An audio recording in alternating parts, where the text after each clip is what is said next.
está fazendo a geração de todo o evento. Nós temos hoje dois grandes convidados, a doutora Paula Volpi, que super conhecida de todos vocês, uma brilhante cirurgiã, um exemplo para esse país, para todos nós que estamos já trilhando as plataformas robóticas, ou aqueles que estão começando, ou aqueles que virão ainda pela frente. A Paula, particularmente, com toda a sua capacidade, com toda a sua energia, sua simpatia, então sempre nos disponibilizou seus conhecimentos, e quando eu a convidei, ela, de forma muito gentil, topou na hora. Esse casal maravilhoso que chama-se Paula Volpi e Domene, eles são bacanas, e estão conosco aqui hoje. Eu agradeço muito, muito a presença e a oportunidade deles estarem conosco, nos brindando com seus conhecimentos. Ao Luiz Felipe, que é o nosso professor de vinhos, cirurgião pediátrico de formação, em fase também de formação na área de robótica, sempre nos deu esse prazer de trazer uma uva diferente em cada encontro nosso. Eu sou muito grato, mais uma vez, ao Luiz Felipe, a sua simpatia, seu profissionalismo também nessa área, e vamos dar início, então, ao nosso RoboWine de hoje. Bom, vamos, então, já dar início. Eu vou chamar, então, o Luiz Felipe para falar alguns minutos sobre o nosso tema da uva Syrah. Nossa dinâmica, então, ele vai falar a sua apresentação, em seguida a Paula fará a sua apresentação, e nós abriremos os nossos vídeos e os nossos áudios para fazer as perguntas, e teremos uma noite muito agradável, pode ter certeza disso.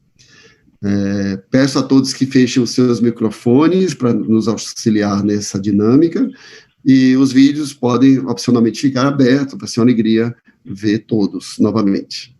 Nosso tema de hoje, então, é cirurgia robótica, né? Robótica na transição esôfago-gástrica. É a primeira vez que nós estamos trabalhando nesse tema, nos RoboWines. Então, Luiz, muito obrigado, seja bem-vindo, e é com você agora. Obrigado, doutor Elias. Sempre um grande prazer. Não é um esforço, eu sempre digo, não é um esforço vir falar de vinho aqui e assistir robótica. Então, é as duas coisas que eu mais gosto atualmente. É isso. Nós vamos falar hoje sobre a uva Syrah. Queria agradecer a presença de todos, aí, de todos os colegas que estão se tornando grandes amigos aí ao redor da robótica e do vinho. Espero estar podendo, o mais breve possível, estarmos próximos para poder fazer isso ao vivo. Eu vou iniciar o meu compartilhamento de tela aqui. Deixa eu só achar aqui onde estou.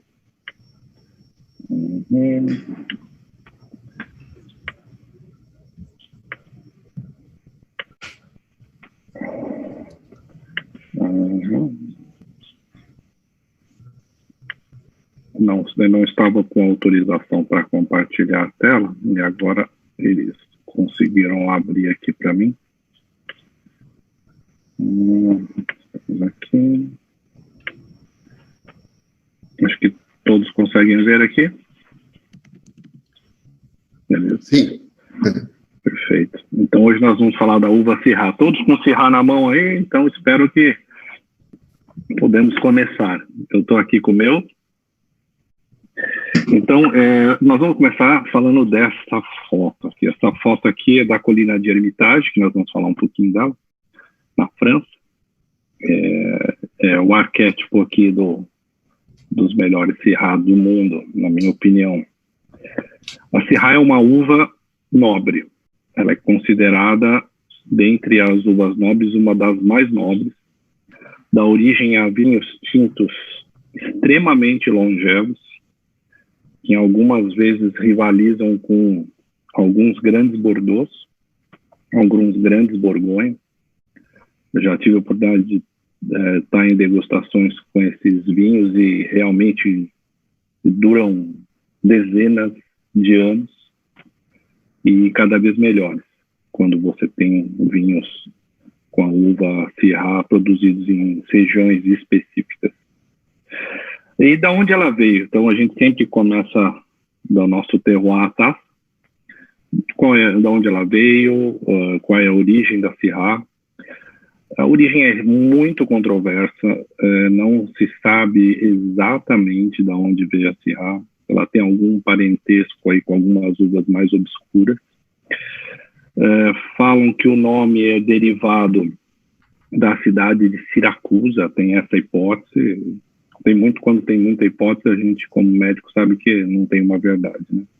Então, assim, as mais aceitas que ela se originou no Rhône, ou numa região da antiga Pérsia, que atualmente é o Irã, numa cidade chamada Shiraz, que empresta o nome para a uva. Então, agora vocês já começam a perceber que nós temos os vinhos Syrah e os vinhos Shiraz. Alguns de vocês vão estar na taça com o Syrah, atualmente usado mais para vinhos do Velho Mundo, e a palavra Shiraz, ela tomou mais corpo no Novo Mundo, muito por causa da Austrália, que cresceu muito, principalmente nos últimos 40 anos, e acabou engolindo durante um longo tempo a França, que é esse arquétipo dos grandes Syrahs do mundo, mas tem perfis completamente diferentes. Então, aqui olhando o mapa da França, nós vemos aqui circulado o Rhône, amarelo. O Rhône é uma tripinha aqui que alarga um pouco aqui para baixo. Do lado direito temos a Provence, aqui do lado esquerdo temos o Languedoc. Como nós vimos em alguns outros Robo Wines, aqui mais para cima nós temos a Borgonha, aqui Bordeaux, aqui o Vale do Lar. Então, ele está nessa região do sudoeste da França, ali mais para o sul, ali mais perto do Mar Mediterrâneo. E aqui, mostrado aqui a região de Shiraz, uma cidade, né, chamada Shiraz, pode se escrever com X, inclusive. A região do Irã, um lugar aqui que está fácil, né, de visitar atualmente. Então, é só para a gente espelhar aqui onde a origem desses nomes. Então, Syrah, um perfil muito distinto, Velho Mundo, Shiraz, Novo Mundo. Não quer dizer que é uma regra, mas vocês vão encontrar mais dessa forma. Inclusive, eu acho que o Dr. Elias está com um Cousino Macul Syrah, escrito com Y, não é isso? É exatamente. Ele mostrou o vinho, ele mandou, né? É Syrah mesmo, né, Dr. Elias? É isso aí. Então, não é porque é Novo Mundo que não pode estar escrito Syrah. É isso aí. Vale del Maipo. Vale del Maipo, porque o Chile, a gente vai ver também isso, por causa do perfil do Chile.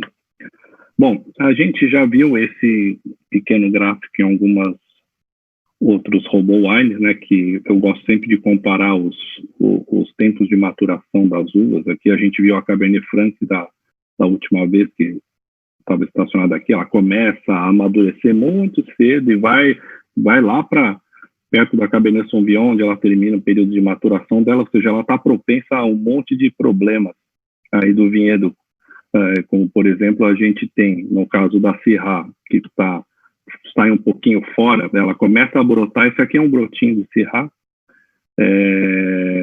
se ele brota um pouco antes, ele pode estar propenso às geadas de primavera, ou seja, na primavera a gente tem o choro da videira, que a gente fala que é a primeira gotinha que sai do broto, aí começa a sair o brotinho, e se tiver geada, ou seja, se a uva começar a brotar no começo da primavera, dependendo do local onde ela estiver e tiver geada, geralmente no hemisfério norte, que isso acontece com mais frequência, essa geada pode afetar esses brotos. A Syrah, providencialmente, ela joga um pouquinho o período dela de aparecimento do broto um pouquinho para a direita, então ela pode se livrar um pouquinho dessas geadas, assim como ela pode também se livrar dessas chuvas do outono, ou seja, quando está terminando o período, a gente está próximo da colheita, a Shiraz, ela começa a terminar o período dela de maturação, já vê aqui em comparação com a Cabernet Sauvignon, com a Zinfandel, com a Nebbiolo,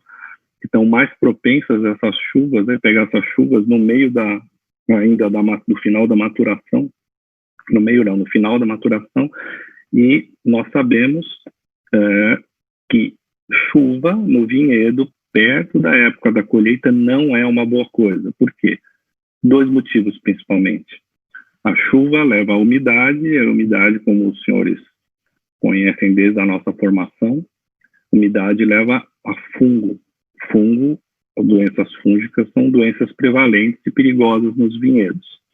Outra coisa é que a chuva perto da época da colheita pode levar à diluição do extrato da fruta, ou seja, a parreira absorve toda aquela água e o fruto fica diluído, o sumo da uva fica diluído, o que não é bom também na produção dos vinhos finos. Aqui nós vamos falar dos 2 perfis, então, que eu estava falando da Shiraz, dependeram de onde ela está. Lugares mais quentes, o que acontece? A Shiraz ou Syrah, ela vai aparecer aqui um pouquinho mais gordinha, ela vai aparecer mais plena, com aromas de fruta negra, fruta escura, né, de uma forma geral. Eles vão ser vinhos mais escuros, puxando para uma coloração mais púrpura. São vinhos que têm uma nota de pimenta, mas é uma pimenta um pouco mais pesada. Não estou dizendo que são vinhos piores, são vinhos mais alcoólicos, porque você está num lugar mais quente, como a gente viu em outros Robo Wines, lugar mais quente, a fruta acumula mais açúcar, e quanto mais açúcar na fermentação, mais substrato existe para que ele se transforme em álcool, ou seja, lugares mais quentes, vinhos mais alcoólicos, mais encorpadinhos, blackberry, blueberry, peppery, licorice, são vários marcadores aromáticos. A licorice, o caçuda, que é umas coisas que fazem essa marcação aromática, assim como o chocolate, nesses vinhos de lugares mais quentes. Lugares mais frescos, os vinhos são um pouquinho mais elegantes. Não quer dizer do mesmo jeito, melhores ou piores, são outros perfis. Então, a Syrah, ela vai anotar uns aromas defumados, de azeitonas, ela não deixa de ser encorpada em alguns lugares, ela tem um traço de cassis, tem ainda a pimenta acaba sendo uma pimenta do reino, uma pimenta mais delicada. Então, isso vocês vão encontrar nos Syrahs de clima mais frio, aqui bem representado por esses personagens aqui. Falando dos lugares mais frios, vamos pensar no Velho Mundo, o que eu tinha falado, o arquétipo da Syrah, que seria a região do Rhône. Um olhar mais atento para essa região, conforme tínhamos visto no primeiro mapa, que está aqui no sul da França, no sudoeste da França, vamos aumentar um pouquinho essa região para cá.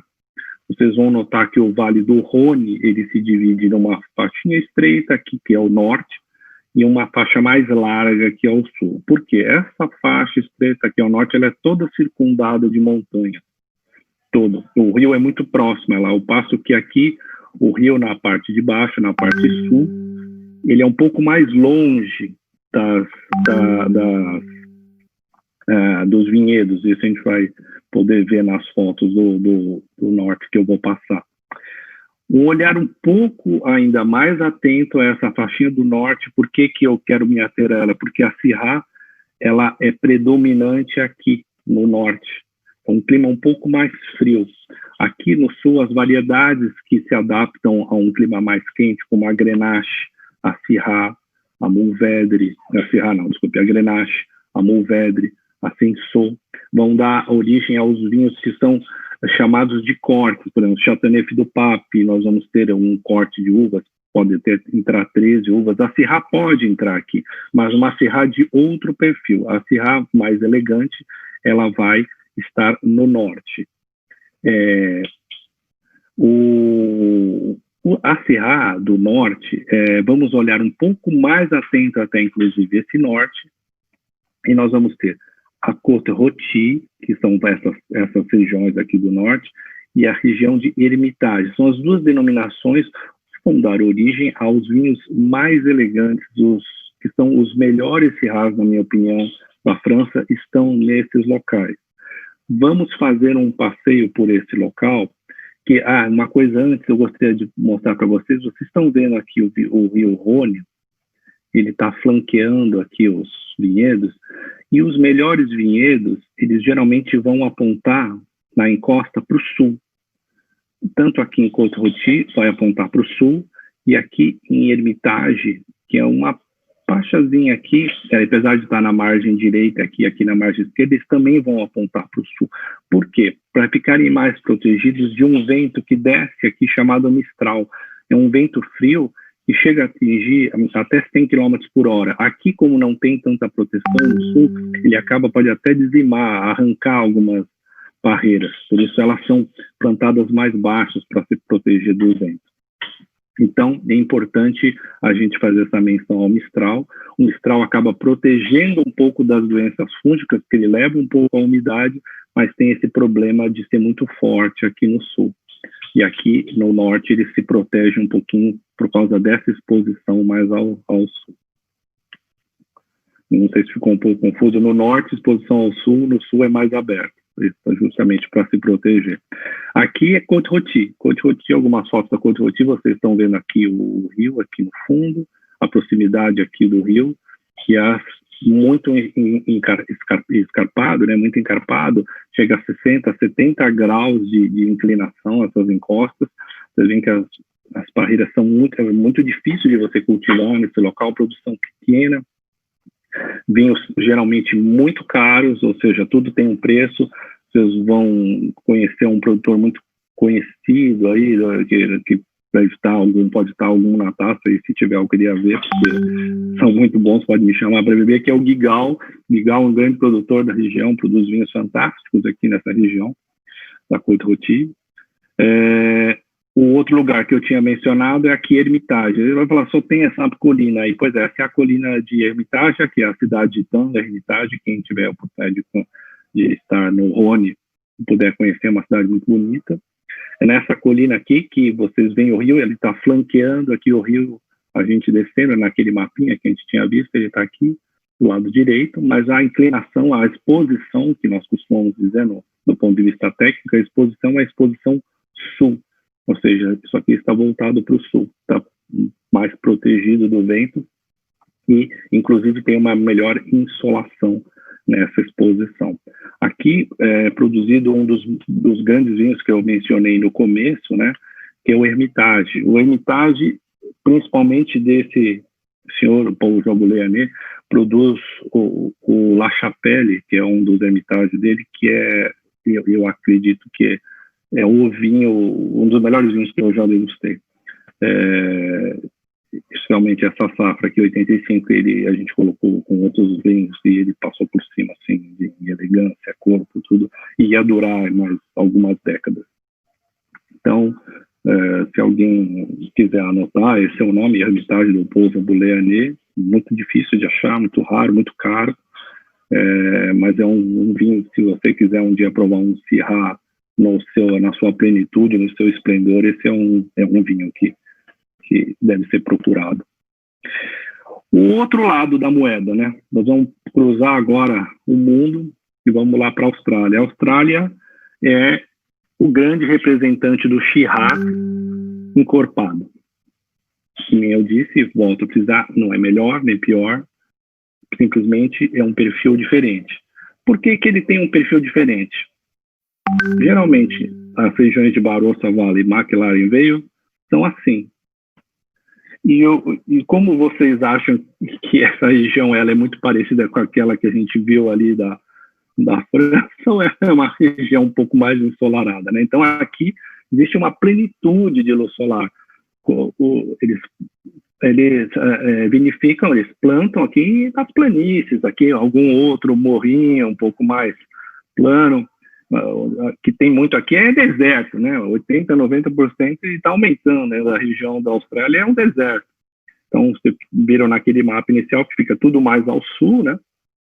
Belíssimas regiões também, cheia de exposição solar, cheia de calor, ou seja, vão ser um Shiraz mais opulentos, mais corpulentos. Eu não sei se alguém tiver com esse Shiraz aí, pode contar para nós como é que está esse perfil aromático, se puxa mais para aquele mais alcoólico, fruta negra, aquele chocolate, ou quem tiver com um Shiraz de clima mais fresco, vai estar para aquele as azeitonas, uma pimenta do reino mais delicada, aquela fruta um pouco mais delicada, continua sendo uma fruta negra, tanto no da Austrália quanto o da França, mas é importante distinguir que essa fruta negra é um pouco mais fresca no lugar mais frio e, como era de se esperar, um pouco mais madura no lugar mais quente. Então, aqui a gente tem, de novo, os nossos dois personagens, para que lado que vai um, para que lado vai outro. Então, a gente já viu aqui, Austrália, o Shiraz mais corpulento, e na França, o Syrah mais elegante. Não temos Shiraz e Shiraz só lá, que eu quis colocar aqui para a gente ser mais objetivo e distinguir bem que era o importante nesse pouquíssimo tempo que a gente tem para falar de uma uva que tem muitos atributos. Mas a gente tem outros locais do mundo, né? Fora a Austrália e a França aqui que nós comentamos, temos Espanha, temos Portugal. Portugal tem um Quinta do Crasso Syrah muito bom, pode ser procurado também. Tua Rita, na Itália, que não está escrito aqui no mapa, tem um Syrah muito importante na Itália. Califórnia faz grandes Syrahs. E aqui, que é mais a África do Sul, né, faz excepcionais Syrahs. Podem procurar já vou me lembrar o nome do produtor, de Stellenbosch. Vocês podem procurar no Chile, na Argentina, San Juan é uma região bastante promissora e alguns Syrahs, e o Chile, principalmente, ele está fazendo alguns Syrahs, eu não sei de onde é os Syrahs que vocês têm aí do Chile, geralmente os Syrahs da costa, que são mais influenciados pelas brisas marítimas, são os Syrahs mais frescos, eles mimetizam um pouco mais perto os Syrahs que estão na França. Enquanto os Syrahs do Chile, que são mais para dentro, o Vale do Maipo, o Vale do Maule, que são mais inland, mais dentro do território, são os Syrahs mais corpulentos também. Então, o Chile tem essas duas personalidades de Syrah no mesmo país. O Syrah da costa e o Syrah de dentro. Eu sei que fica meio corrido para falar, eu gostaria de agradecer o Dr. Elias mais uma vez.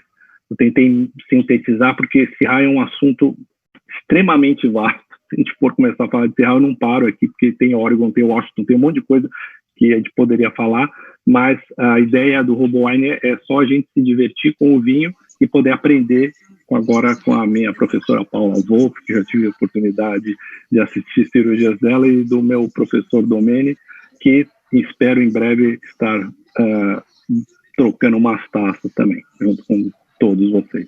Muito obrigado, e mais uma vez agradeço ao Dr. Elias. Obrigado, Luiz, maravilha, você como sempre sintetizando. Eu não sei se eu gostei mais de você falar da uva Syrah, do vinho, ou de paisagens belíssimas que muitos de nós já tivemos a oportunidade de passar e nos traz uma memória maravilhosa. Enfim, você conseguiu passar para a gente o que a gente gosta muito. Eu vou passar, então, agora a palavra à doutora Paula Wolff, mais uma vez agradecendo toda a sua disponibilidade, seu tempo, para nos brindar hoje aqui com robótica no trato digestivo do aparelho superior. Paula, com você. Muito obrigado mais uma vez.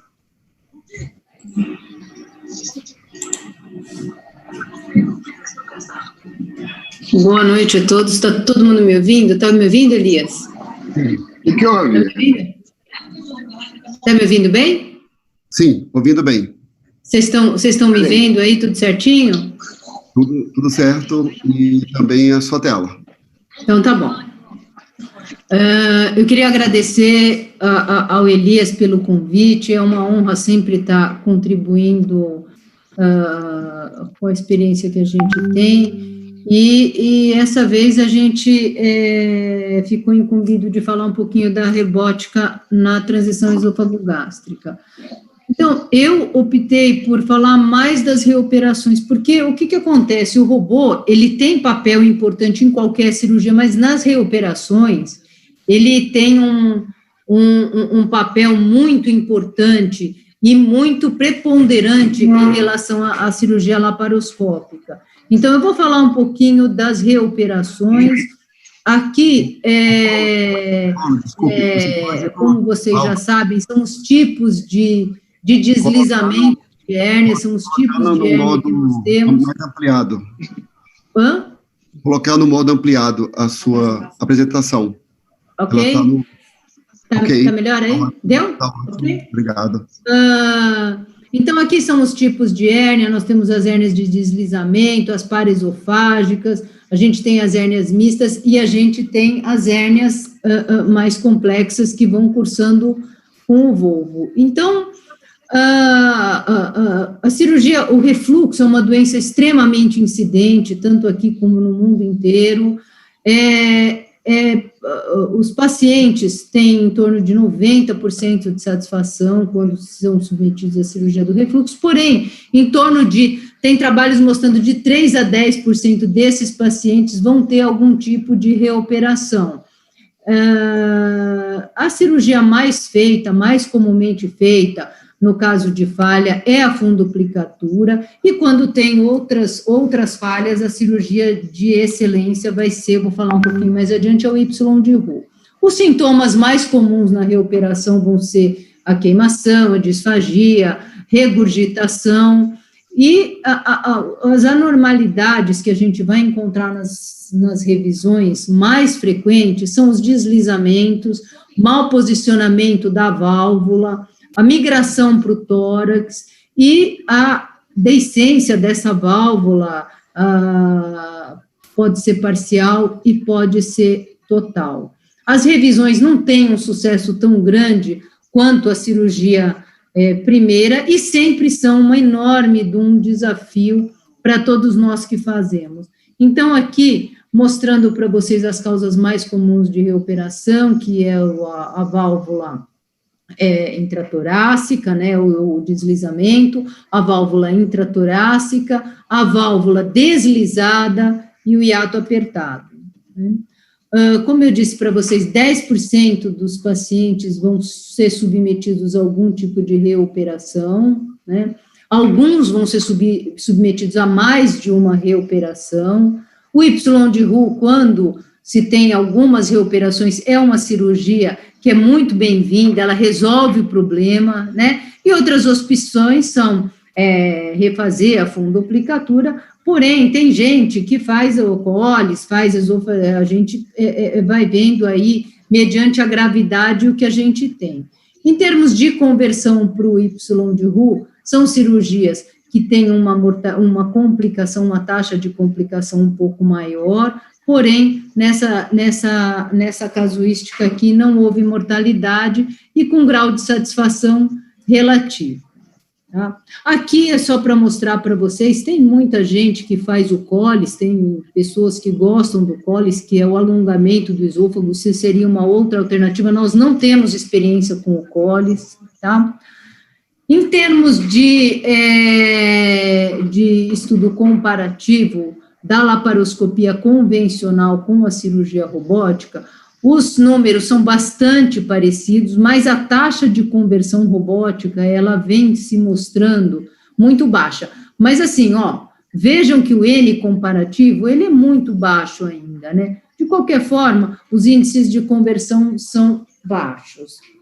Aqui é o posicionamento do robô, nesse caso eu estou mostrando um SI, esse aqui é o posicionamento do robô que a gente usa tanto para transição esôfago-gástrica, quanto para cirurgias bariátricas, ou seja, para o andar superior do abdômen.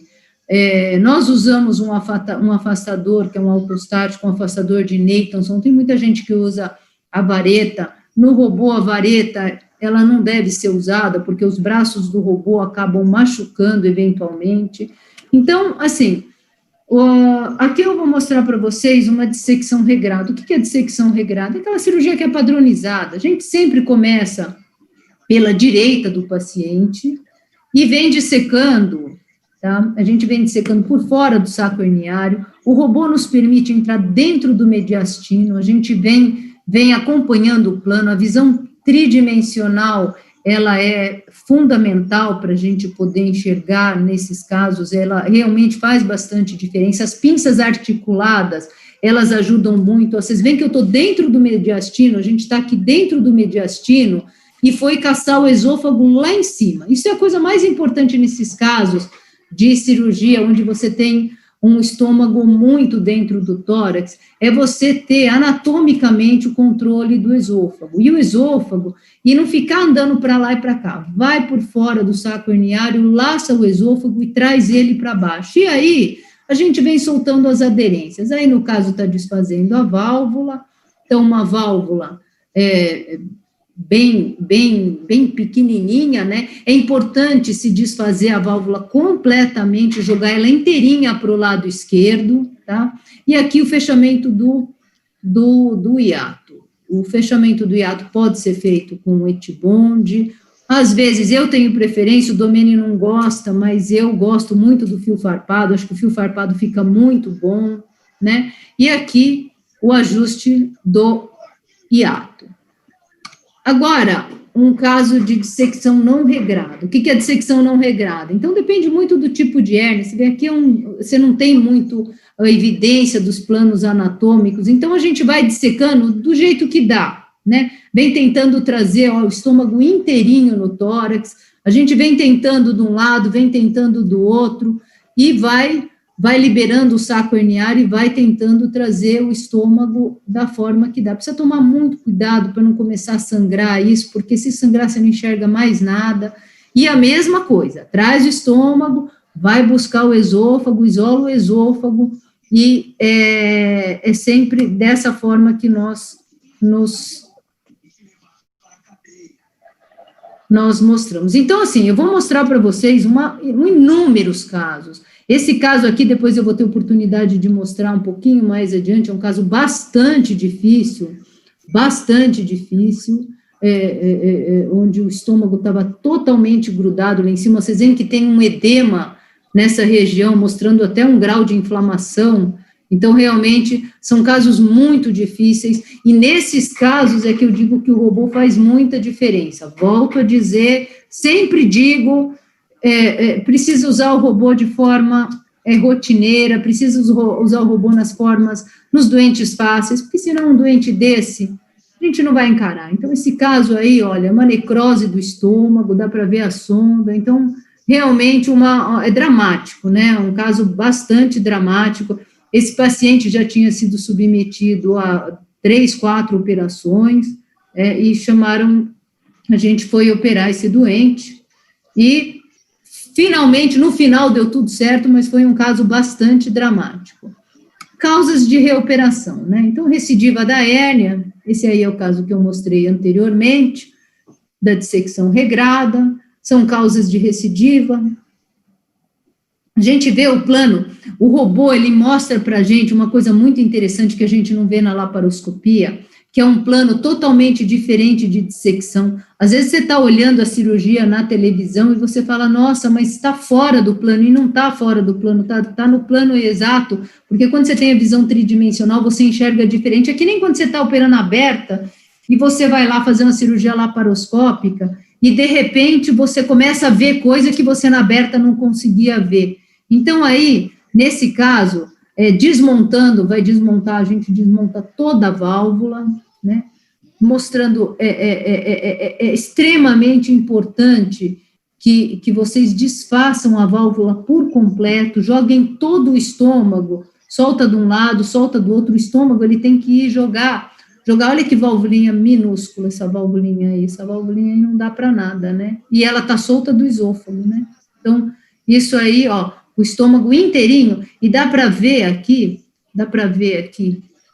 não, depois eu vou mostrar para vocês mais adiante, dá para ver a válvula todinha jogada para o lado esquerdo, e ela pequenininha, ou seja, nada. O hiato bem fechado. Uma coisa que eu quero comentar com vocês, que é uma coisa muito importante, a gente se preocupa muitas vezes em fechar o hiato, tem que fechar o hiato e vai fechando até ajustar. Na verdade, não é fechar o hiato até ajustar, é entender que tem que manter o alinhamento do esôfago. Não adianta o hiato estar fechado até lá em cima, e a hora que você vai passar o Fouché, ele pula. Ou seja, tem um kicking. Aqui a gente consegue ver, aqui o ED mostrando até um pseudo-megaesôfago, né? E aqui a gente consegue ver o hiato apertado. Vocês estão vendo? O Fouché, a hora que ele passa no alinhamento, ele bate, ele não consegue.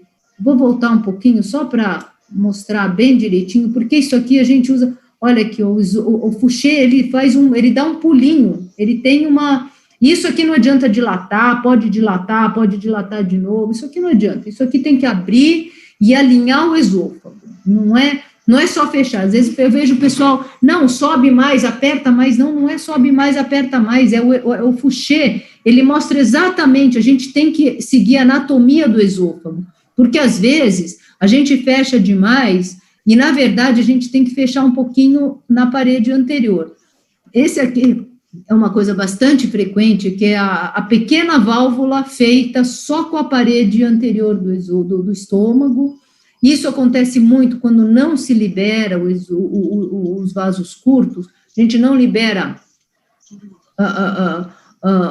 o estômago, então a válvula, não só ela fica com a parede anterior, como ela pode fazer o twist do esôfago, né, porque você faz uma válvulinha toda apertadinha, e ela acaba ficando não só pequena, com a parede anterior, e a gente sempre usa a parede posterior, olha que válvulinha, isso não é nem válvula, né, porque a gente não pode nem chamar isso de válvula, é uma válvula gastrogástrica, e ela é toda pequenininha, e só usando a parede anterior, tá? O short flop Nissen, a gente não costuma usar, ele é uma válvula pequenininha, muita gente fez. Eu me lembro que quando eu estava na Mayo Clinic, eu fiquei com o Rinder, e o Rinder estava naquela ocasião, naquela época, 96, ele estava usando os primeiros ultracisions, eu nunca tinha visto ultracision, né, estava começando lá, e ele fazia umas valvulinhas desse tamanhozinho aqui, que fazia 2 pontinhos, que eu falava, gente, isso aqui não vai prestar, né? Por quê? Porque, na verdade, essas valvulinhas, primeiro, o índice de deslizamento delas são muito grande, e outra coisa, quando você não fixa no esôfago, mesmo você fixando essa pequena válvula no esôfago, a parede posterior, ela tende a ficar pesada, e é muito fácil de deslizar. Então, olha o tamanho da válvulinha, isso aqui, na verdade, é uma válvula que provavelmente nem foi presa no esôfago, porque ela está totalmente solta, é uma válvula gastrogástrica, né? Então, isso tem que ser desfeito inteirinho. Dá para ver aqui do lado, a válvula, a pequena válvula, olha, ela consiste disso aqui, são esses 2 pontinhos aqui. Então, são coisas para se ficar atento. Aqui outro caso, mesma coisa, válvulas muito pequenininhas, que é o short flop Nissen. Teve uma época que se gostava muito do short flop Nissen. Então, são vários casos, eu trouxe vários casos da nossa experiência para mostrar para vocês, né? Aqui, a hiatoplastia calibrada, né? Aqui, no caso de uma hérnia gigante também.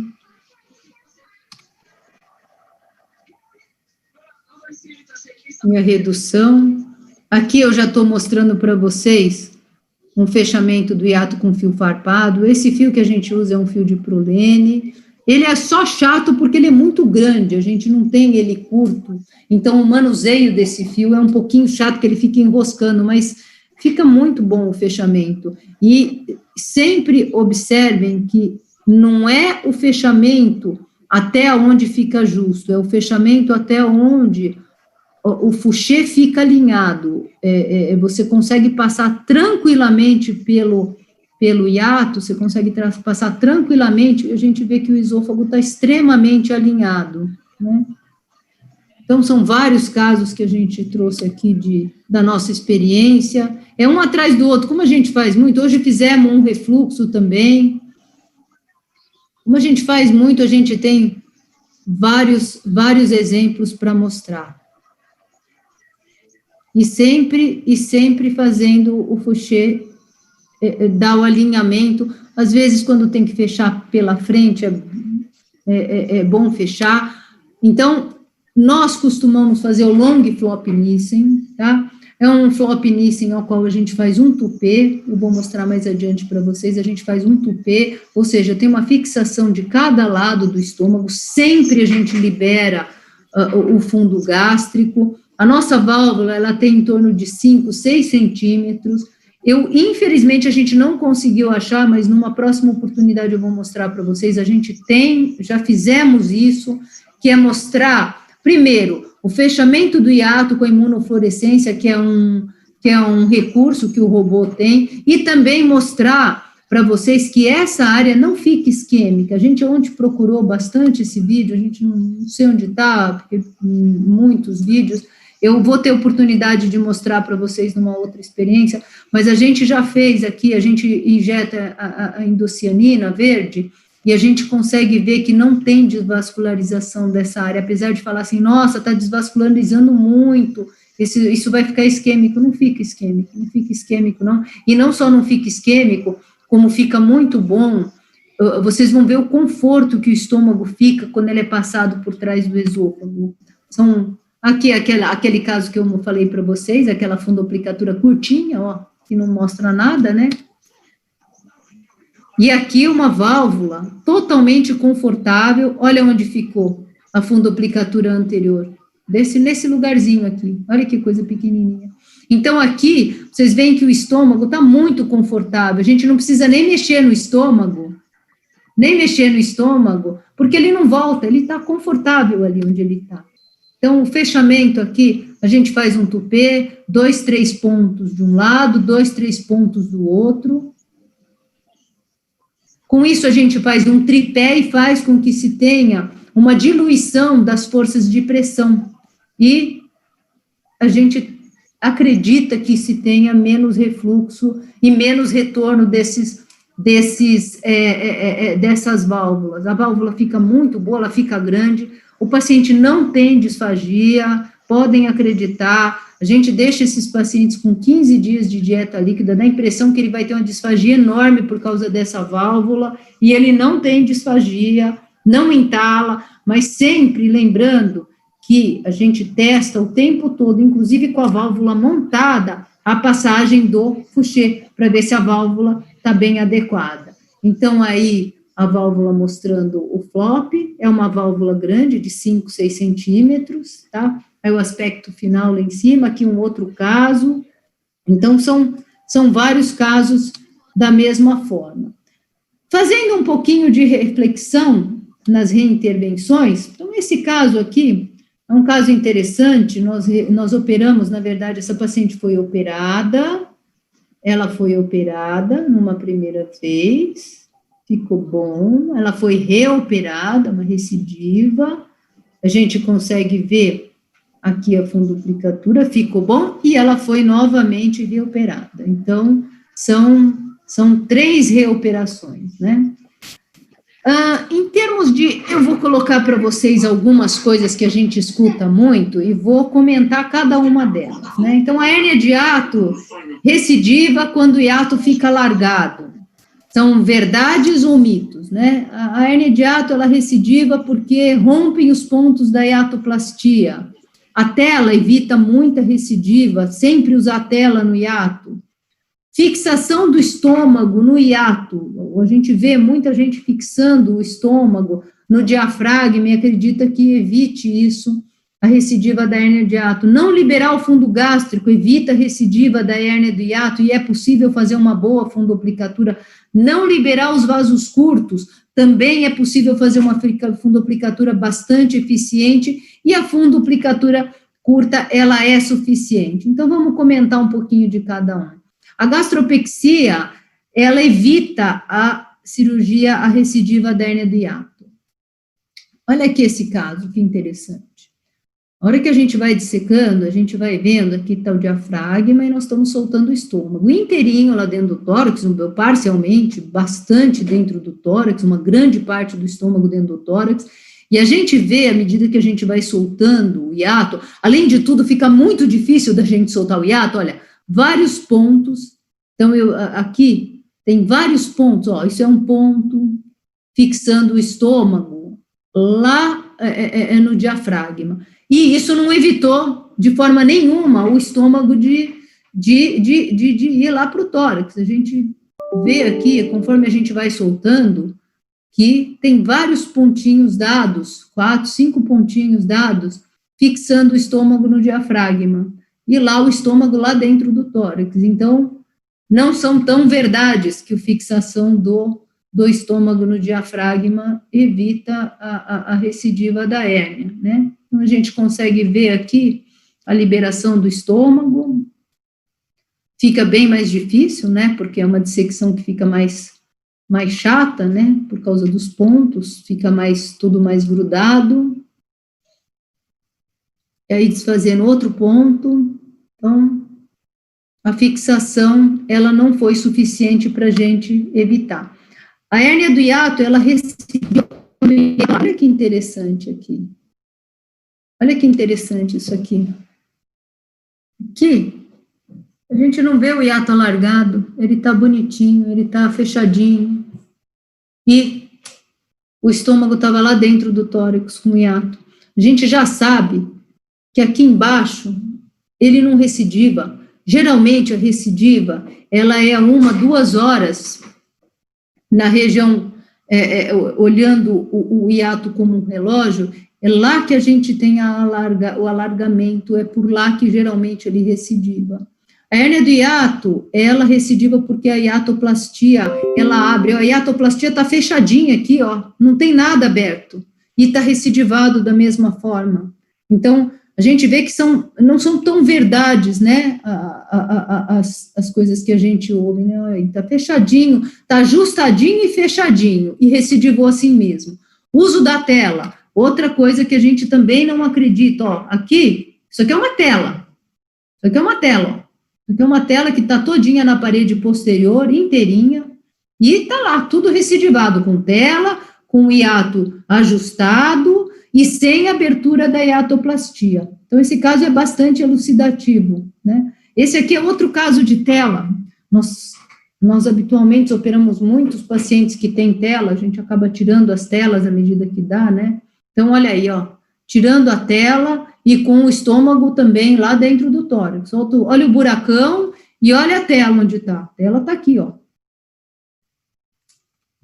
Esse aqui é mais um caso, aqui, ó, a tela está aqui no hiato, mais um caso que a gente teve que tirar a tela, porque estava tudo, ó, está aberto, está tudo aberto, o hiato, e a tela está aqui. Ou seja, não houve nenhum tipo de prevenção. Quando a gente fala de hérnia inguinal, a tela, ela tem uma validade muito grande, porque nós falamos de um lugar que não tem nenhum tipo de movimentação. Então, é imperativo a gente usar a tela como reforço. Quando a gente fala de refluxo, a gente tem várias, nós temos vários diferentes considerações, né? Então, o tórax tem uma pressão negativa, a pressão positiva do abdômen, o diafragma que se movimenta o tempo todo, musculatura esofágica e o próprio hiato. Então, não adianta, mesmo botando uma tela circular, é capaz de a gente estrangular o esôfago e continuar tendo hérnia por causa disso. Não liberar o fundo gástrico evita a recidiva da hérnia ou os vasos curtos, permite uma fundoplicatura eficiente. Nós não acreditamos nisso. Quando você não libera o fundo gástrico, você fica com essas válvulas anteriores. Essa válvula aí, na verdade, é uma válvula gastrogástrica todinha deslizada, né? E sem liberação do fundo gástrico, então uma válvula feita com a parede anterior, não usou a parede posterior, a gente sempre usa as boas válvulas, né? Elas usam a parede posterior, uma válvula completamente ineficiente, além de ser gastrogástrica, ou seja, não serve de nada, né? São mecanismos de recidiva E o robô dando conta do recado o tempo todo, né? Então, a gente consegue fazer dissecções muito perfeitas com o robô, a gente enxerga muito bem. Essas pinças articuladas que vão lá dentro do tórax, elas são pinças que ajudam muito a gente nesses casos de reoperação. E a visão 3D, não vou nem falar. Além do que, a ótica fica parada, não fica chacoalhando o tempo todo, né? A gente tem movimento refinado, a gente tem movimento delicado para fazer esse tipo de dissecção, para soltar os planos, a gente consegue identificar os planos direitinho. Então, nesses casos, realmente, o robô, ele faz a diferença, Sempre soltar a fundoplicatura por completo, vem dissecando de um lado, vem dissecando do outro, até que a gente tenha a fundoplicatura todinha desfeita e jogado à esquerda do paciente, né? Então, aí a liberação das aderências, liberam-se aderências.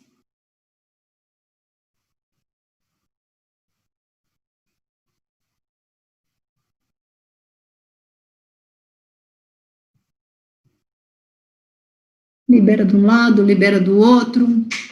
Sempre identificar o vago, tomar cuidado com o vago. Nas reoperações, é muito comum a gente ter problemas com o vago, principalmente quando você tem recidivas grandes, estômago muito grande dentro do tórax. Não esquecer que o vago, ele vai se separando do esôfago, então precisa tomar cuidado para não ter uma lesão do vago. Sempre identificar. É muito comum a gente reoperar o doente e a gente já vê que o vago já foi lesado lá atrás também. São coisas que a gente vai vendo à medida que a gente vai fazendo muita reoperação. Como a gente faz muita reoperação, a gente acaba tendo. Então, aí, ó, fundoplicatura desfeita.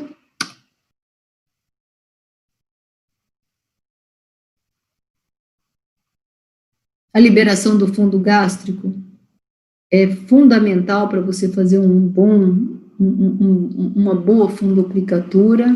Ali, ó, então a gente está mostrando aqui para vocês, ó, a fundoplicatura anterior, que foi desfeita, e agora vocês vão ver que essa fundoplicatura que estava lá, ela vai ser jogada do outro lado. Por quê? Porque ela não estava adequada, né?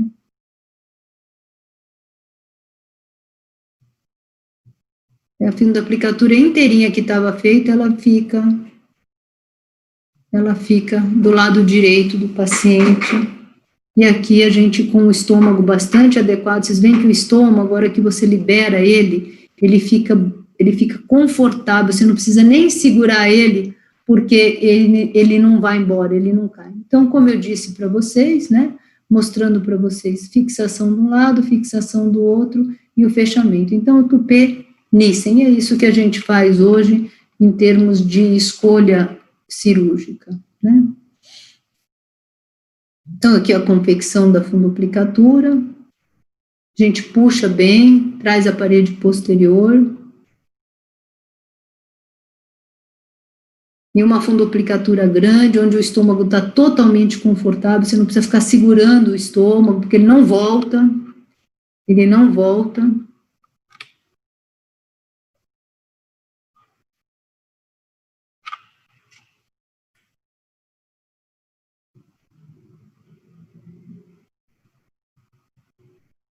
A gente está muito habituado a usar o cadarço, precisa tomar cuidado, quem for usar o cadarço e não usar o penrose, na apresentação robótica, porque o cadarço, ele não tem, ele precisa ter, deve ser bem delicado esse manuseio aqui, porque ele não distende, né, e o robô é muito forte, né, a gente não tem sensibilidade, a nossa sensibilidade é totalmente visual.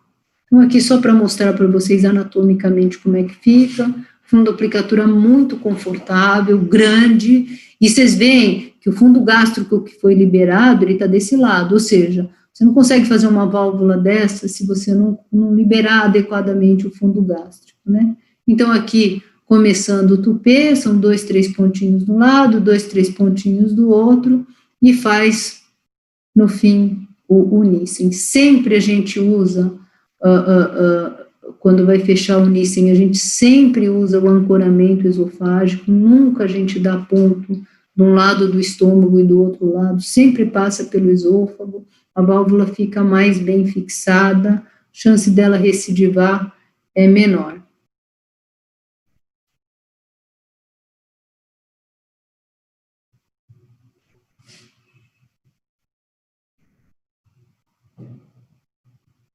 Vou seguir em frente um pouquinho. Uso da tela no hiato, né? Então, nesses casos, a tendência de muita gente é usar a tela no hiato, né? Então, aqui estudos prospectivos mostrando trabalhos em 2006 que a recidiva era maior sem tela do que com tela, né? Sem tela, maior e com tela, zero de recidiva. O trabalho é muito conhecido e ele veio, eu vou mostrar para vocês ao longo do tempo, mostrando, né? Aqui já um trabalho mostrando recidiva com Surgicis. Então, o que acontece? 0% de recidiva, 2003, que é a mesma coisa que a gente vê ali no outro trabalho. Quando chegou 2008, já se falava em 6%, e esse grupo é um grupo de referência, o Granderai é um grupo de bastante referência nas hérnias do hiato, e colocou muita tela. Então, ele já começa a falar em 6%. Quando chega em 2011, ele já está falando de 40% de recidiva, ou seja, vale a pena botar tela, você vai fazer uma cirurgia pior, se você tiver que reoperar, a recidiva, ela parece ser bastante similar à recidiva quando você não usa a tela, e você ainda fica com o problema de complicação das telas, né? Então, aqui, nesse trabalho, a gente vê que não houve diferença estatisticamente significante, né? Nem na recorrência, né? Clinicamente também não houve, e parece que a evolução mostrando que só o reparo sem a tela parece ser muito similar à colocação da tela. Então, aqui, casos de tela, ó, essa aqui é uma tela que a gente retirou, aqui são casos dramáticos de tela dentro do estômago, dentro do esôfago, cursando às vezes até com esofagectomia, ó, outro caso com tela dentro da luz, casos diferentes com tela dentro do estômago, dentro do esôfago, né, extrusão da tela, né? E aqui,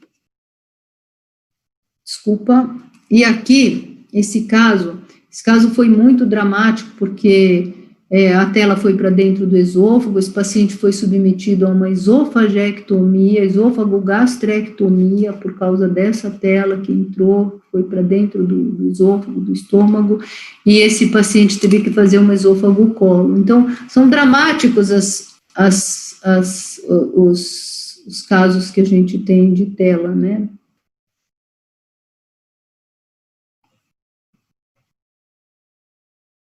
Esse caso é aquele caso que eu mostrei lá no começo, e esse caso foi realmente muito dramático, onde a gente tinha necrose do estômago. A gente já vê que aqui o estômago está todo edemaciado, todo machucado. O robô nesse doente aqui, em todos faz diferença, mas nesse paciente aqui, realmente, olha, ele fez total diferença para fazer essa dissecção. Olha o tecido como está todo machucado, tem necrose do estômago, a gente consegue ver a sonda, o estômago totalmente necrosado lá dentro. O hiato desse doente é gigante.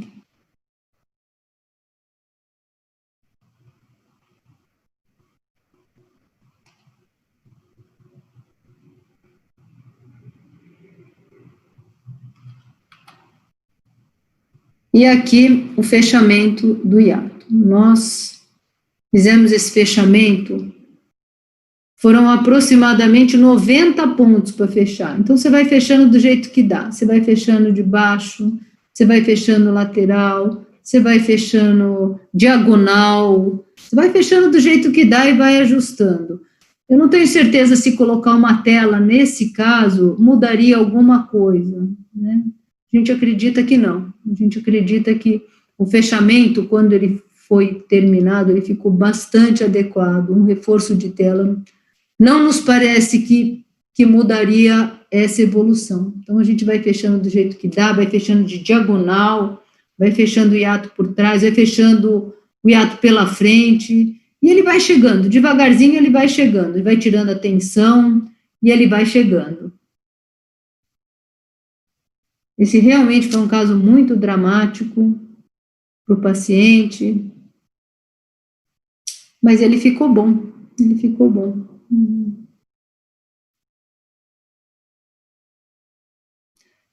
Vocês veem que o robô, ele permite você dar ponto do jeito que você quiser. Essa versatilidade do EndoWrist que ele tem, ela realmente ela faz muita diferença em algumas situações. Dá ponto do jeito que você quiser, de baixo para cima, de cima para baixo, da esquerda para a direita, de direita para a esquerda.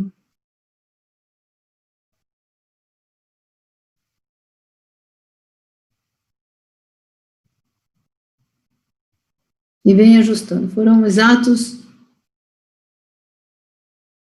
muitos pontos para fechar, mas você vê que a gente consegue ir adequando. Vai de um lado, vai do outro, e ele vai fechando. Ah, o hiato não fecha. Ele fecha, é só ter paciência com ele que ele fecha assim. A gente nunca teve problema para fechar o hiato, por mais difícil que fosse, né?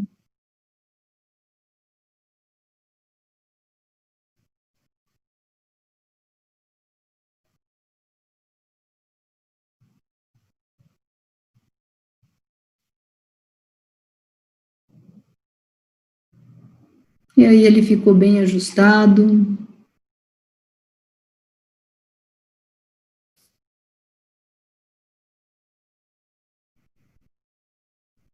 E a gente não colocou tela nesse caso. O esôfago ficou bem alinhado, e isso é uma preocupação bastante grande nessas hérnias, nessas destruições do hiato, é uma preocupação muito grande da gente em relação ao alinhamento do esôfago, para não ficar um degrau.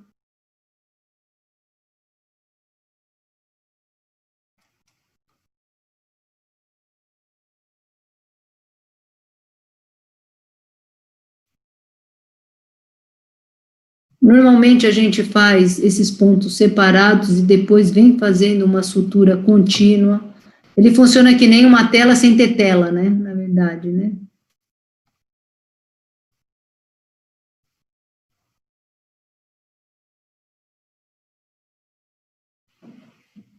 Então, o que a gente vê, assim, não existe literatura, a gente não tem literatura para dizer que o robô é melhor que a vídeo, não tem como falar. O que a gente sabe é que, assim, realmente, para algumas situações, o robô faz muita diferença, né?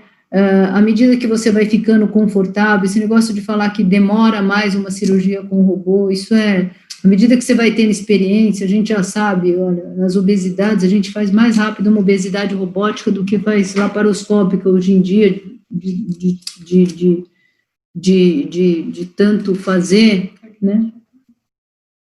Então, não dá para falar que realmente o robô, a gente não tem nenhuma evidência científica dizendo, olha, o robô é muito melhor, mas a gente sabe que realmente ele facilita muito alguns passos da cirurgia, a gente sabe que essas cirurgias de altíssima complexidade, ele realmente faz uma diferença muito grande, né? Mas tem que usar robô, gente, senão não tem como se sentir confortável em cirurgias desse porte. Era isso que eu queria dizer. Obrigado, estou à disposição, gente.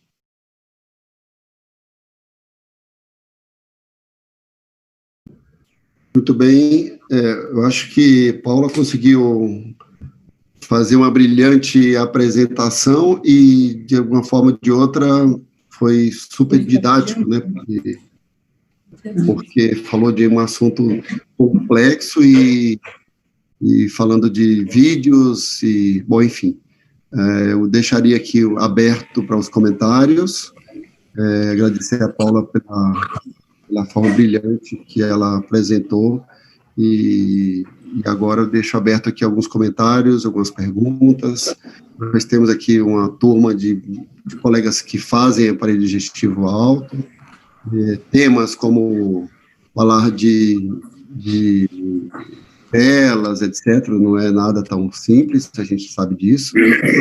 Estou aberto aqui para Fernando, está aí conosco, tem uma turma, o Domene, o André Brandalize, comigo aqui está o Miguel Naco, também nós estamos juntos aqui em São Paulo, estamos tomando vinho juntos, e vocês podem abrir o vídeo, quem quiser, e vai ser muito bem-vindo. E nós temos colegas de Brasília, que o Fernando, nós temos o Alexandre Chartoni, Deixa eu começar, então. Vamos lá, Miguel. Paula, vocês têm uma experiência enorme em cirurgia bariátrica e hoje se discute muito a questão da... Ô, Naco, o que você está fazendo em São Paulo, Naco? Dando aula. Tem curso amanhã. Vou trabalhar feito louco 2 dias seguidos. Rapaz, você não foi tomar café comigo por quê hoje, rapaz? Pô. Cheguei agora. Acabou de chegar agora. Nem me convidaram. Senão viria antes. Paula, vocês têm uma experiência muito grande também em cirurgia bariátrica, que hoje se discute muito refluxo gastroesofágico em pacientes que fizeram cirurgia bariátrica.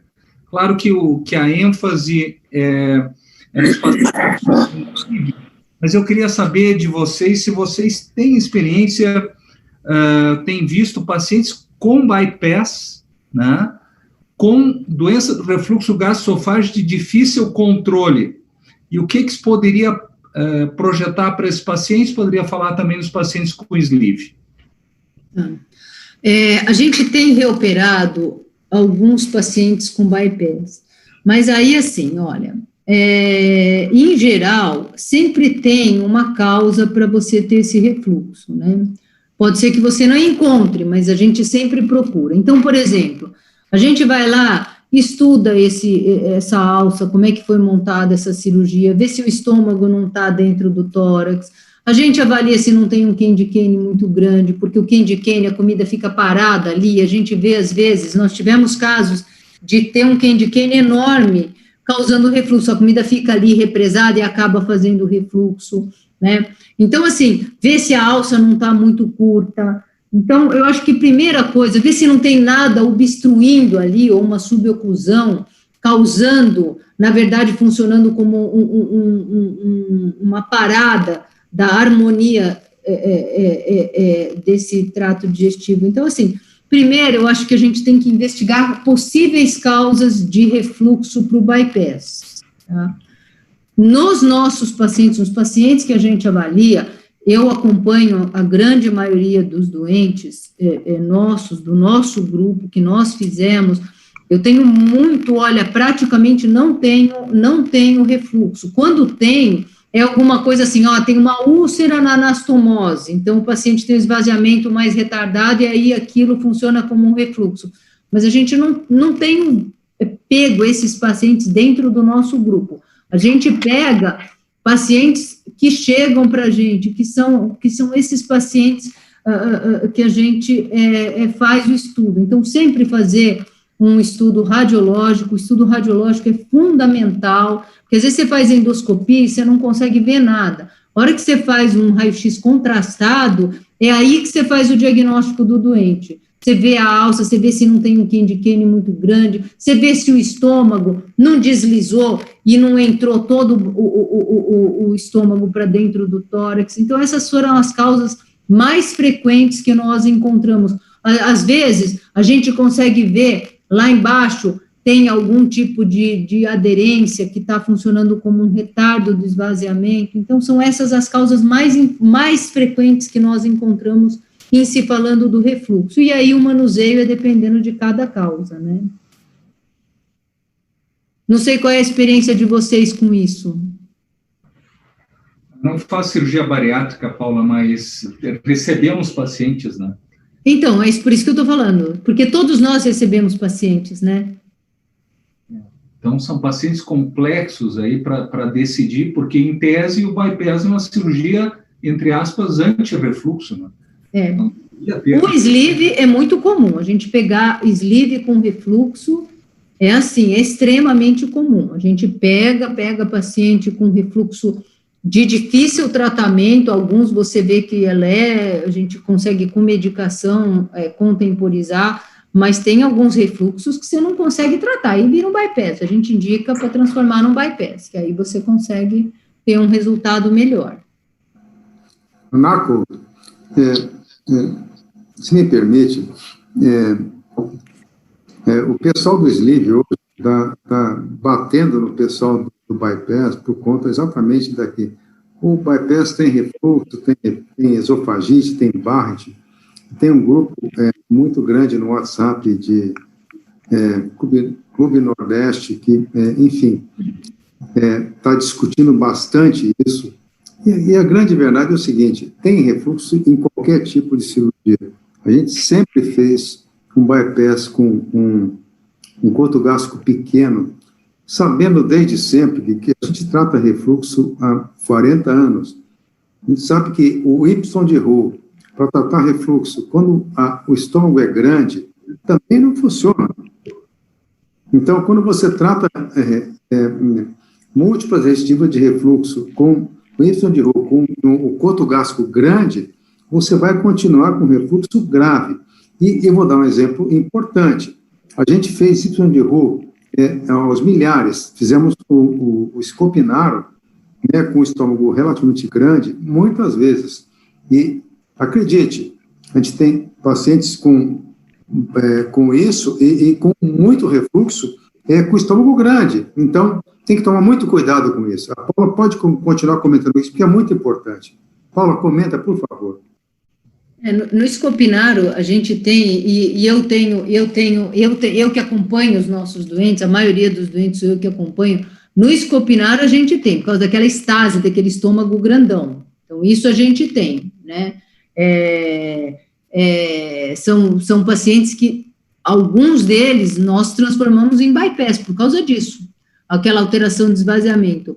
A gente, no bypass, a gente faz um estômago muito pequeno. Faz um estômago, assim, de 2, 3 centímetros é o que fica o estômago, né? Então, é um pouco mais difícil da gente ter esses pacientes com refluxo.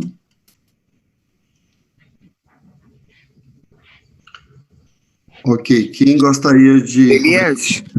Vai lá. Fernando de Barros, tudo bem? Fernando, cadê você? Sumiu? Cadê você? Rapaz, olha, eu só estou aqui hoje porque a Paula, a Paulinha está falando, então... Fernando, cadê você?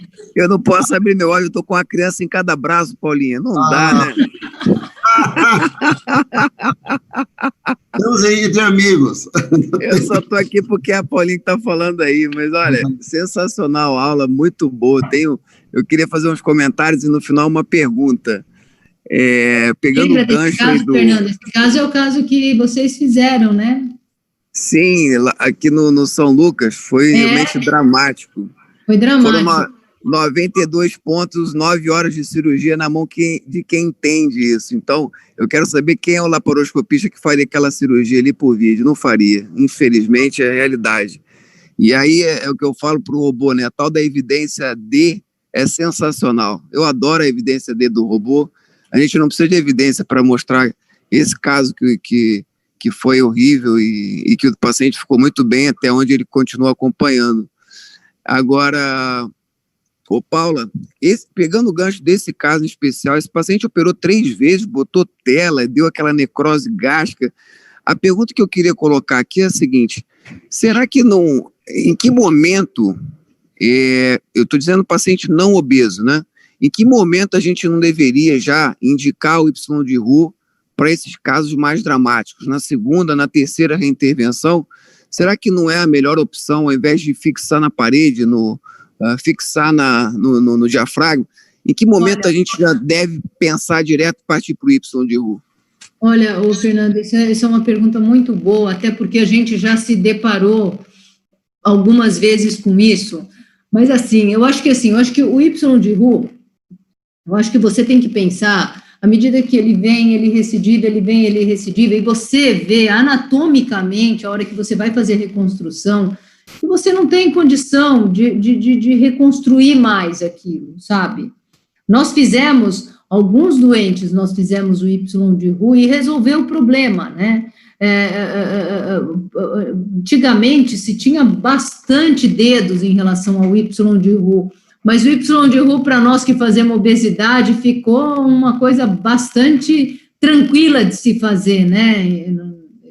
Então, é assim, eu acho que depende muito da anatomia que você encontra, viu, Fernando? Você vê que dá para, por exemplo, esse caso aí, não dava para fazer um Y de Roux, o estômago estava podre ali, você vai fazer anastomose com aquele estômago todo podre. Então, nesse caso, apesar de ter sido 3 vezes que reoperou, o Y talvez aí fosse mais arriscado por causa das anastomoses, né? Eu acho que tem tudo isso que ser levado em consideração, né? A sua condição local que você tem também, né? Eu acho que a bariátrica deu muito know-how para a gente, segurança para fazer o Y, né? Porque a gente faz isso com o pé nas costas, né? Ainda mais quem faz bypass, né? Sim, eu pessoalmente pegar uma craqueira, não essa da necrose, que isso aí exatamente a gente tenta não chegar aí, mas eu acho que o grau 1, inclusive, paciente com obesidade recidiva de hérnia de hiato, a cirurgia é o bypass. Agora, realmente, os pacientes não obesos que é a grande questão, né? Quando e o que fazer para não chegar àquele estágio... O paciente obeso, nenhum de nós tem dúvida, né, Fernando? Eu, particularmente, vou te ser bem honesta, paciente que tem 31, 32 de MC, eu não faço fundoplicatura. Eu contraindico fazer fundoplicatura, eu faço bypass. Faço bypass, de verdade. Eu contraindico porque, olha, não vai dar certo. Perfeito. Não vai dar certo. Perfeito. Agora, Paula, fazendo esse paciente, se eu não me engano, da necrose gástrica, tinha uns 26, 27 de MC, o que você mudaria do seu bypass da bariátrica para um bypass para tentar aliviar esse refluxo, caso pudesse fazer, não tivesse necrose, né? Em relação a pound, tamanho de alça? Olha, faria tudo igual. Bypass, Fernando. Igualzinho. Beleza. Não mudaria nada. Você mudaria alguma coisa? Não sei, talvez uma alça biliar, aquela alça primeiro que chegasse, faria ali o Y e alimentar, garantia só aqueles 70, 80 centímetros, exatamente por causa do refluxo, né? Diminuir isso aí também, acho que... Eu faria o bypass clássico, não sei qual a opinião do pessoal aí, eu faria o bypass clássico, viu? Eu não mexeria em nada, não. A gente já fez casos e a gente faz o bypass normal. Paula, obrigado aí pela aula, obrigado, pessoal. Eu tô aqui ouvindo até onde eu consegui ficar, viu? Mas vou ter que desligar o som aqui, porque senão vai acabar o RoboWine de vocês aí. Parabéns, Paulinha, muito boa aula, sensacional. Obrigada, viu? Beijo pro Demene. Maravilha. O Christian, você fez uma pergunta, você gostaria de partilhar aí, Christian, de São Luís do Maranhão, nosso colega cirurgião, tudo bem? Estão me escutando? Vocês estão conseguindo me escutar? Paula, parabéns pela aula, show de aula. Essa parte de refluxo é uma área que eu tenho um carinho muito grande, eu opero muito aqui em São Luís, refluxo, e eu opero muita recidiva também. Semana passada me deparou uma paciente, chegou comigo já com segunda ou terceira cirurgia de refluxo já, se eu não me engano, e ela... estava sentindo muita dor, foi para a urgência do hospital, foi feita uma tomografia, mostrou uma hérnia por deslizamento e mostrou uma gastroparesia muito grande. O que você sugere aí? Eu já tenho alguma coisa aqui na minha cabeça, mas o que tu sugere? O que você fez? Não fiz nada ainda, ela vai ser operada ainda.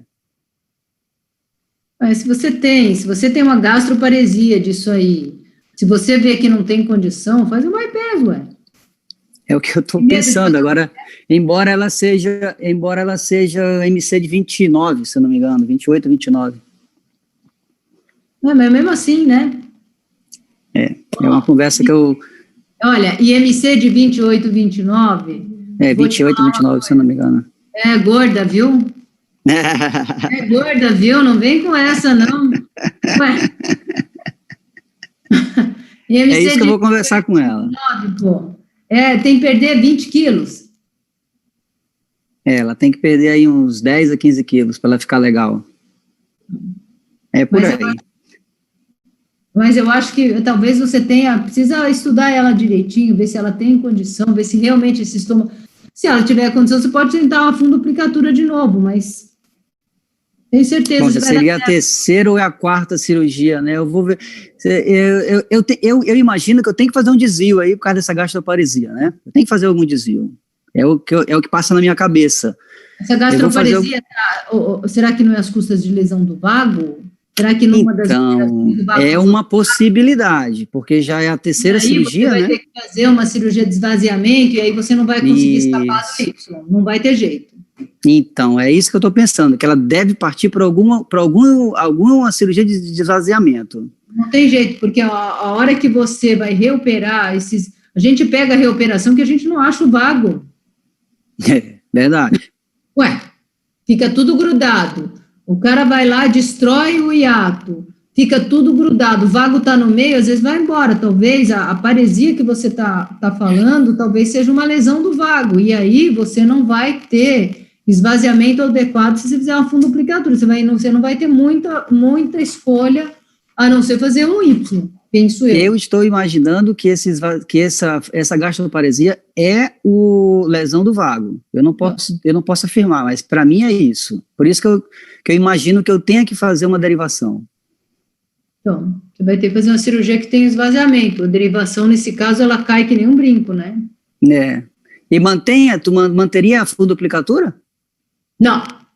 Tem que desfazer. Não precisava, né? Não tem por que mexer nela. Não, se você vai fazer uma cirurgia, você vai fazer um bypass, tem que desfazer a fundoplicatura, não tem jeito. Aí não tem jeito. Quer você goste ou não, você vai ter que desfazer. Senão você não consegue tirar o fundo dela, não adianta nada. É isso aí. Eu vou conversar com ela semana que vem agora, porque eu pedi alguns exames para ela, uma serografia, essas coisas todas, para a gente poder ver. E é alguma coisa nesse sentido que eu estava pensando mesmo. Eu mostrei para vocês, a gente nunca deixa, eu sei que tem gente que deixa, eu sei que tem gente que agora está fazendo fundoplicatura com sleeve, tem de tudo, mas eu vou dizer uma coisa para você, a gente desfaz a cirurgia por completo, inteirinha, e aí faz o bypass. E é importante você soltar direitinho o aparelho, porque a hora que senão você grampeia no meio da válvula, né? É verdade. Já tivemos um caso desse jeito, o paciente voltou com disfagia, tivemos que desfazer toda a cirurgia e refazer tudo de novo. É isso aí.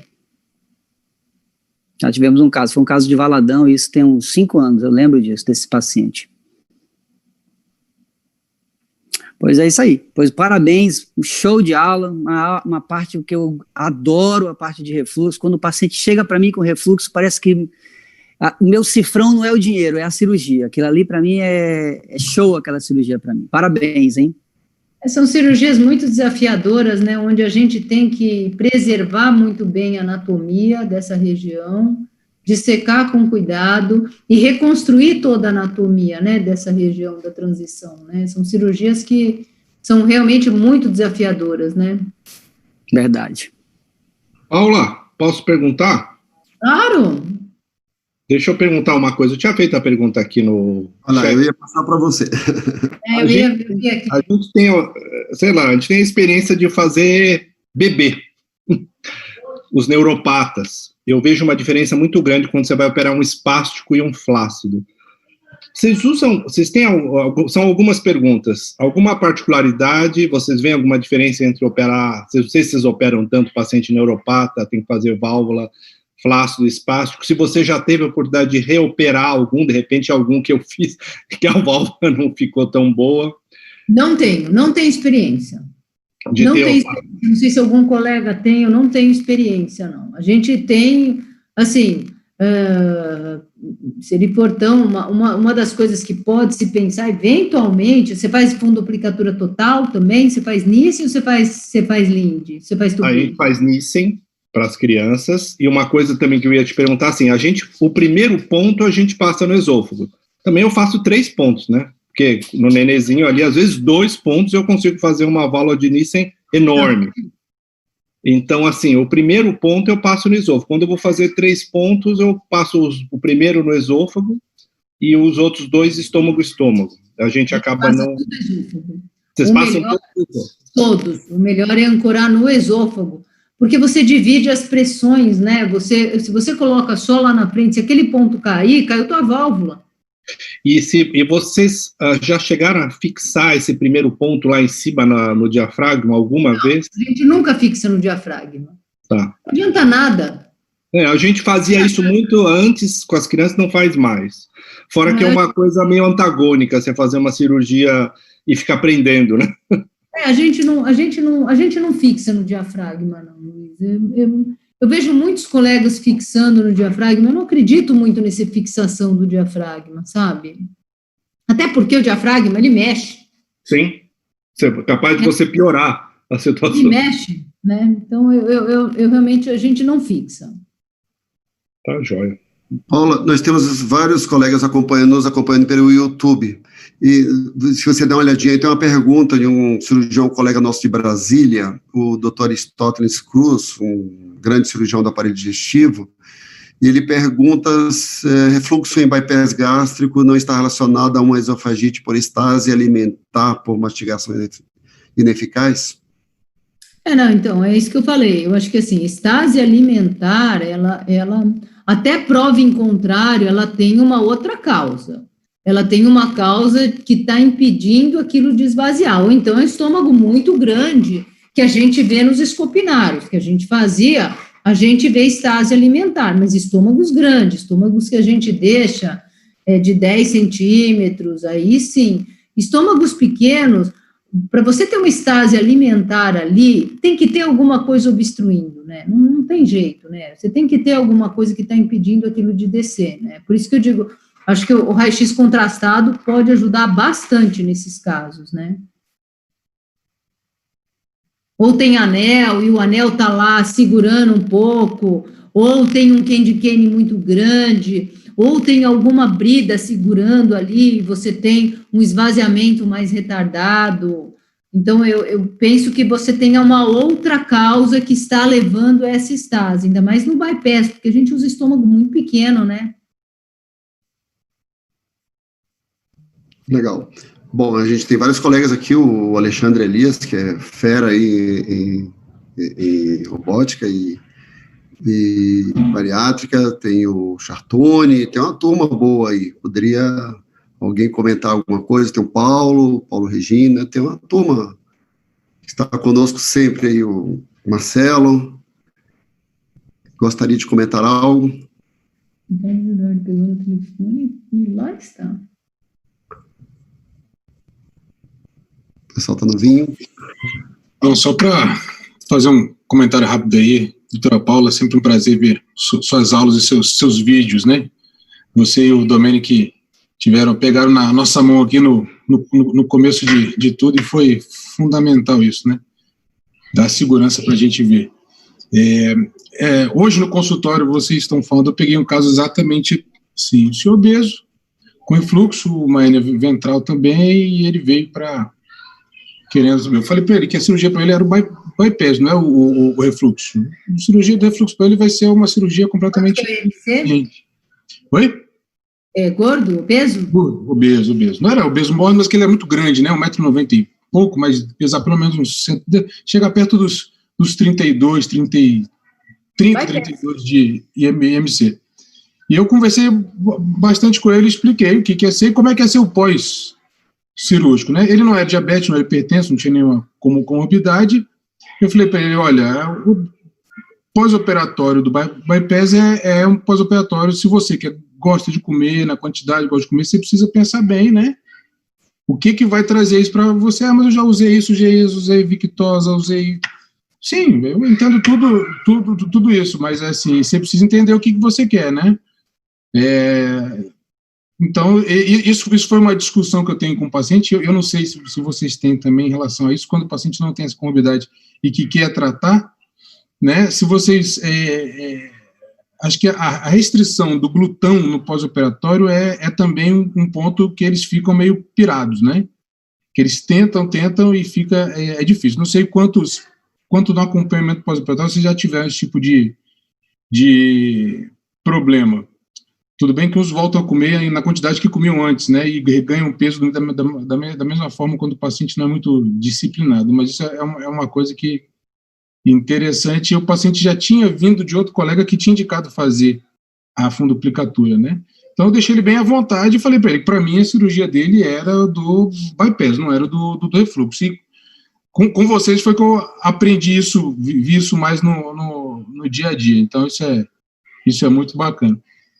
A gente teve no curso essa semana, até botei um vídeo de uma reoperação de hiato também, para a gente discutir lá, e foi bacana que é exatamente isso, a gente vê os pontos lá embaixo, um pilar super aberto, e que, né, mais uma vez, como vocês pegaram na nossa mão, a gente conseguimos soltar tudo, e eu acho que a dissecção do esôfago dentro da parte torácica é fundamental também. Então, assim, a gente solta a válvula, mas se você não fizer uma boa dissecção, entrar ali dentro, ver a pleura e trazer o esôfago frouxo, eu acho também que isso é um ponto fundamental para o esôfago abdominal adequado, né? Tem que trazer um esôfago. E você consegue fazer isso com o robô, né? Você entra lá dentro, você disseca com muita segurança, né? Isso.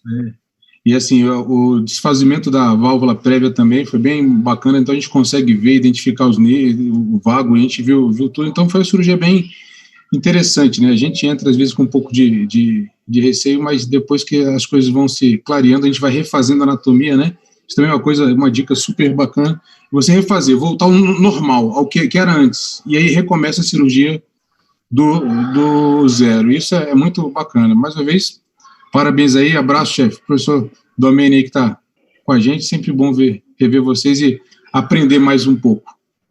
Deixa eu pegar uma carona nisso que o Marcelo perguntou, e uma pergunta Marcelo, que seja muito básica. Eu quero ir para Brasília, tá, meu irmão? Vamos lá, rapaz. Mas, chefe, sempre bem-vindo. Sempre bem-vindo. Esse bando de preguiçoso aí, pelo amor de Deus. Inclusive, quando o senhor vier, só avisa a gente que o senhor veio, entendeu? Porque a gente só sabe que o senhor veio. O pessoal do Brasil aí, o Paulo Regina tá logo em cima de você aí, rapaz. O pessoal do Brasil ficou quieto, rapaz. Parou de trabalhar, pô. Então, quero ver esse pessoal trabalhar. Vamos trabalhar, gente. Eu tenho só indo para Aracaju, pô. Eu vou para Aracaju, Curitiba, eu não vou para Brasília. Pelo amor de Deus, faça meu favor. Domênio, depois daquela lá, eu fiquei com vergonha de te chamar, depois daquele casinho que nós fizemos lá. Olha, aquele caso me ensinou muita coisa, principalmente a ter humildade de saber que, meu amigo, a gente se ferra, mesmo depois de 40 anos, se ferra muito, Paulo. Mas foi bem. Aprendendo. O Paulo está falando de um caso de uma bipartição que a gente fez, olha, vou te contar, foi um horror, mas todos aprenderam, foi muito bom, foi maravilhoso, aprendi demais. Isso é muito bom. Foi bom. Eu acho que a aula da Paula, ele é muito consistente. A aula da Paula tem N exemplos, e só não tem mais porque não teve tempo, mas porque tem muito mais exemplos. E eu acho que é isso aí. Quem fala que o robô não ajuda é simplesmente porque não entende. É impressionante a diferença que faz. É como tomar um vinho de São Roque e um vinho de Rhône, de corte de Rhône. Não tem nem comparação, né? Pelo amor de Deus. É vermelho, mas a única coisa que faz é vermelho. Só é vermelho igual, mas o resto não tem comparação, né? E eu acho que isso é interessante. A aula da Paula foi excepcional. Paula, parabéns, Paula. Até eu me surpreendi. Foi muito boa, de verdade. Estava excepcional. Muito boa mesmo. Sim. O Miguel quer fazer uma pergunta, um comentário aqui. A pergunta é a seguinte: ainda existe uma recidiva alta, principalmente da hernioplastia hiatal em cirurgias do refluxo? Vocês acham que, com a cirurgia robótica e as vantagens inseridas técnicas, e vocês acham que tende a melhorar mesmo para cirurgias primárias? Qual a impressão de vocês? Impressão totalmente subjetiva, né? Nós vamos ver isso daqui a alguns anos. O que vocês acham? Nós vamos melhorar, operando por robô, a doença do refluxo primária? Naco, eu tenho uma certeza, Naco. E isso eu posso falar do que realmente eu aprendi. E eu não estou errado. A gente vai ter que mudar a nossa forma de direcionar os pacientes. Não há nenhuma dúvida que a experiência faz diferença. Então, volume é uma coisa que vai ser fundamental no resultado no futuro. Assim como a gente sabe que no fígado e no pâncreas nas recidivas também e nas cirurgias primárias também Agora, isso é uma coisa que a gente chama hoje no mundo de discriminação, né? É exatamente o contrário da democratização da cirurgia. O que o Sleeve fez? O Sleeve permitiu que qualquer cirurgião com 3 neurônios, né, um para cuidar da cabeça e 2 para cuidar da mão, façam um grampeamento da grande curvatura e uma pretensa cirurgia bariátrica. E aí liberou para o mundo. O que está errado. E o que eu acho e isso eu acho que é muito seriamente, nós vamos ter que nos caminhar para especializações, assim. Cirurgia de hérnia. No cirurgião geral de hérnia tem 10% de recidiva. O cirurgião de hérnia que faz só hérnia tem 0,1% de recidiva. Você sabe disso? Você tem essa literatura, Naco? Você sabe disso? E eu acho que essa diferença na cirurgia de hérnia vai para tudo quanto é coisa. Pâncreas. Eu não faço mais pâncreas e fígado, porque eu sei que eu sou um bom cirurgião, mas se eu não faço pâncreas e fígado com a quantidade suficiente para ter o resultado igual ao quem faz pâncreas e fígado todo dia. Eu acho que é isso que vai acontecer. E eu não sei como é que isso vai se organizar no mundo, mas, na verdade, é que para o paciente, essa é a grande verdade. Nós vamos ter que migrar para uma estrutura onde os cirurgiões façam, muitas vezes, a mesma coisa. Nosso perfil foi sempre fazer grande volume, a nossa tendência foi sempre procurar volume. A gente faz 100 cirurgias por mês, não é porque a gente quer ganhar dinheiro, porque a gente quer fazer muito bem o que a gente faz. E para fazer muito bem o que a gente faz, você tem que fazer bastante. Não tem jeito. Então, eu não sei onde está esse equilíbrio, e eu gostaria de ouvir de todo mundo que está aí, porque isso é muito controverso. Porque tem cirurgião que fala assim, eu quero operar 5 doentes particulares por mês, eu ganho 100 mil reais e estou feliz da vida. Está errado. Ele pode ganhar os 100 mil reais dele, mas o paciente está mal atendido. Porque quem faz 5 cirurgias por mês não faz direito. Então, eu acho que isso tudo vai ter que mudar no futuro. E eu não sei para onde isso vai. A robótica é uma das ferramentas que vai ajudar isso a acontecer. Isso aqui é um pensamento filosófico que eu venho acompanhando e venho fazendo, mas que tem sentido, sabe? Tem sentido. Eu faço muita preceptoria de cirurgiões, vejo cirurgiões bariátricos que fazem centenas de cirurgias por ano, e que são excepcionais cirurgiões, eu operaria com eles qualquer dia. Vejo cirurgião oncológico que faz 2, 3 cirurgias por mês e 10 por ano, ovário e esôfago, e que são péssimos cirurgiões. Então, essa é a coisa que a gente não sabe onde vai acontecer. E, Naco, que você é um treinador de gente há muito tempo, pode ajudar a gente a entender, Naco. Me ajuda a pensar sobre isso. Fala aí, pô. Não, Carlos, isso está cada vez mais claro, se expressa em todo o mundo, né? Mas tem uma complexidade profissional, né? Porque é uma limitação da atividade profissional. Mas ela está acontecendo quase que naturalmente. Vou explicar isso. Por exemplo, minha formação final da década de 80 em residência, né, início da década de 90. Nessa época, cirurgiões do interior faziam cirurgias de grande porte, com estrutura pequena, esofagectomia, gastrectomia, colectomia. Hoje não fazem mais. Eles já encaminham esses casos, só fazem numa emergência. E nos hospitais universitários que trabalham com conceitos claros na área da cirurgia digestiva, eles dividem o serviço. Porque se sabe, isso tem uma batida ética, né? O cara que vai fazer a cirurgia pancreática, eventualmente, ele vai ter mais complicações, mais recidivas, pior resultado oncológico, isso é claro. Então, isso está claro na literatura. Só que isso é relativamente simples para falar sobre oncologia, por exemplo. Mas quando tu vai para procedimentos usuais, colestectomia, hérnia inguinal, mesmo refluxo em alguns centros, né, fica complicado porque parece, como tu falasse, tipo assim, uma restrição de atividade profissional. Quer dizer, eu não vou fazer nada, só vou fazer urgência, apendicectomia, colestectomia.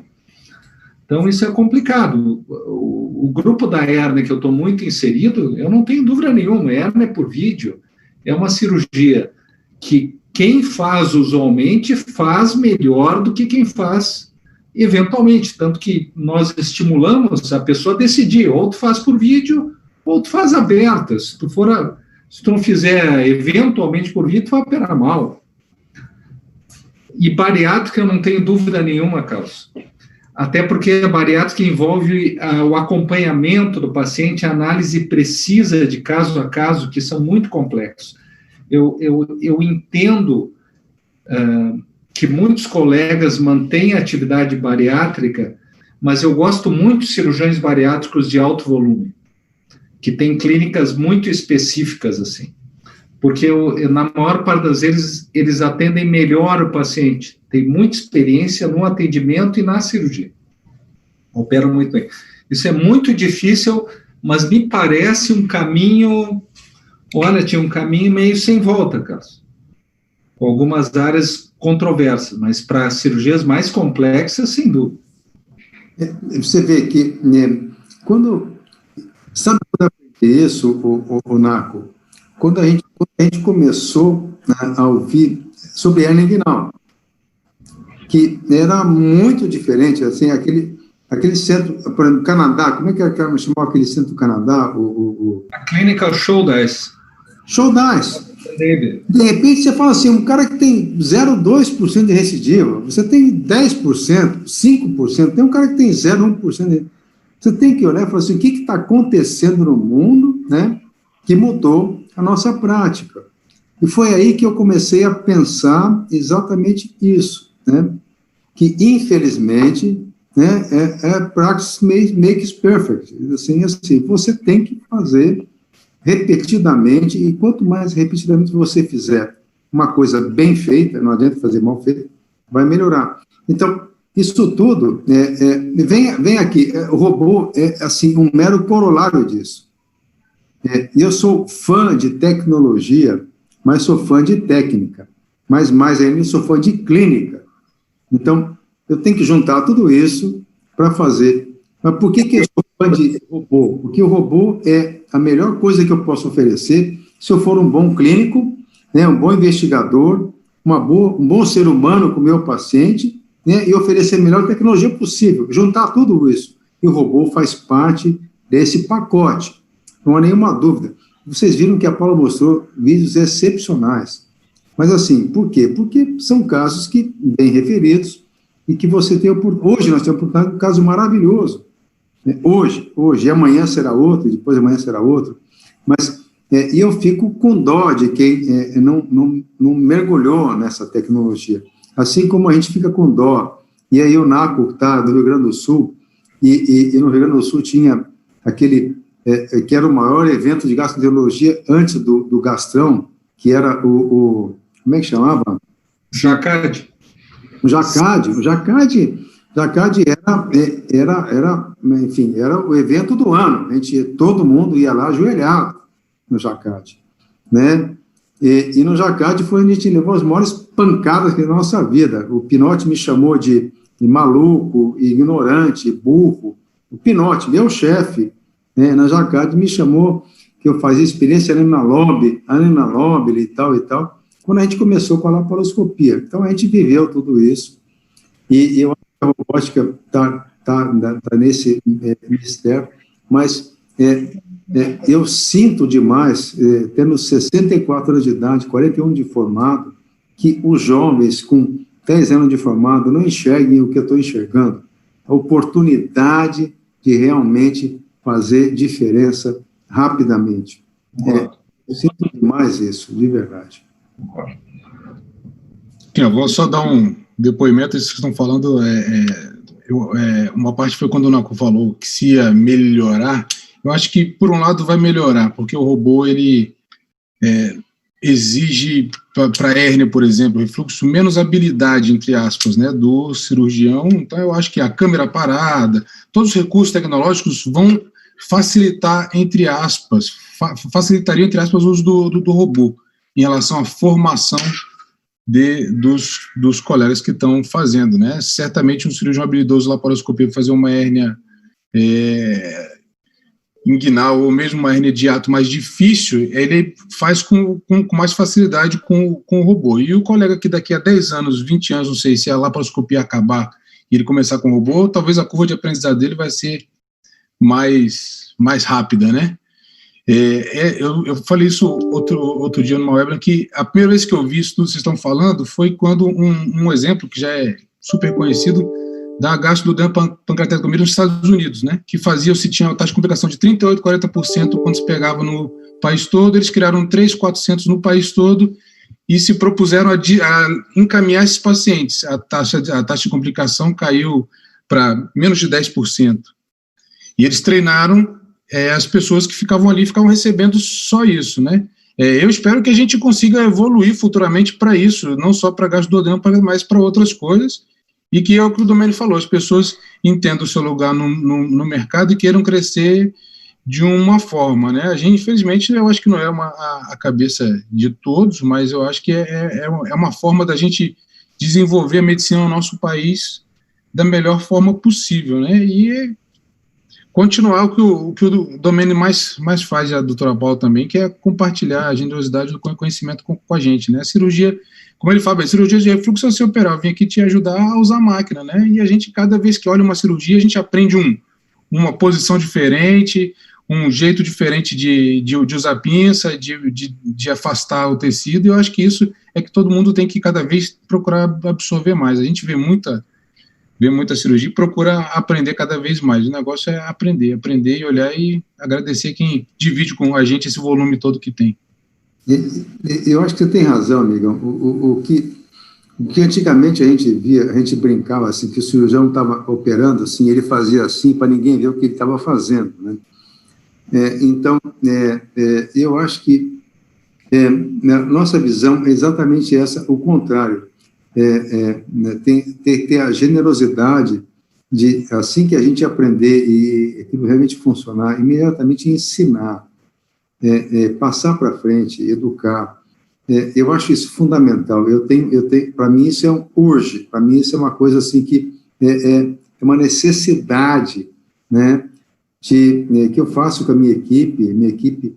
Eu tenho cirurgiões na minha equipe que são sensacionais, que rapidamente, em poucos anos, viraram ótimos, são ótimos cirurgiões, porque é exatamente isso, eles estão o tempo todo ali vivenciando essa troca, e eu acho que é isso que é importante. E a gente aprendeu com a laparoscopia lá atrás, quando a gente começou a ver vídeo, pegar um videocassete, levar para casa e ver a cirurgia 10 vezes, você pegava um avião, ia para Houston, né, ia ver um cirurgião fazer uma cirurgia, assim, 2 cirurgias, pegava o avião, voltava para casa, depois de uma semana, você via ali, você pega um vídeo e vê a cirurgia 100 vezes, 200 vezes, né? Então, isso tudo mudou demais a prática, democratizou muito a coisa, mas ainda não é o fim. Eu acho que, assim, o que a gente, nosso compromisso de educação realmente transmitir e divulgar o conhecimento cada vez mais. Eu acho que o Elias é assim, é uma pessoa iluminada, porque o que ele está fazendo não tem preço, não tem tamanho, não tem valor. O que ele está fazendo, para mim, é uma coisa espetacular, porque Elias está adquirindo um know-how agora que eu acho que ninguém no Brasil tem, e nesse momento só o Elias tem, né, de como fazer esse tipo de transmissão de conhecimento, de conseguir essa amplificação de transmissão de conhecimento que ninguém tem. E o Elias vai ser realmente um cara que vai ensinar a gente como fazer a educação do futuro, né, e eu me sinto privilegiado de estar participando com o Elias nesse momento, nessa fase, porque eu estou aprendendo com ele o que ele vai fazer no futuro, porque ele está realmente fazendo a diferença agora, ele está criando um modelo de educação e treinamento que ninguém tem hoje, só o Elias tem, e eu quero te cumprimentar por isso, Elias. Obrigado, Domênico. Isso é só um incentivo e uma responsabilidade maior ainda, né? Porque isso parte de uma vontade, de um sonho e, sei lá, de uma inquietação por querer fazer coisas diferentes, né? Eu acho que nada mais é do que também um compromisso e um legado que a gente tem essa responsabilidade perante aos colegas que estão também necessitando desse conhecimento. Eu tenho um compromisso com isso é uma coisa muito pessoal. Gente, eu queria realmente agradecer muito, e uma das mensagens de tudo isso que foi falado, pergunta-se muito para a gente como começar a robótica, como fazer os primeiros passos. Então, casos mais complexos, a beleza de uma cirurgia, como a Paula colocou aí, só foi possível porque ela também faz casos menos complexos. Então, muitas vezes a gente tem aquela falsa ideia de que o robô ele é apenas para os casos complexos, mas certamente a Paula diria que muitos casos habituais fez com que ela ganhasse corpo, ganhasse toda essa expertise que ela tem hoje para fazer os casos mais complexos. Então, isso na cirurgia coloretal a gente vê muito, quando os colegas perguntam quais são os casos que devem fazer, o que vier, e vai encarar e fazer, desde que você beneficie bem o paciente. Pelo menos é o que eu penso sobre isso. Eu acho que no trato digestivo superior é semelhante, e a gente tem que pensar dessa forma mesmo. Eu gostaria de pedir a Paula para falar suas últimas palavras da nossa reunião de hoje, uma mensagem final. Agradeço imensamente mais uma RoboArne com muito sucesso. Eu acho que nós teremos outros eventos semelhantes. No próximo mês nós teremos nós falaremos sobre o nosso RoboArne, vai ser com o Márcio Covas. Nós vamos falar do Robô SP, viu, Domênico? Já está certo.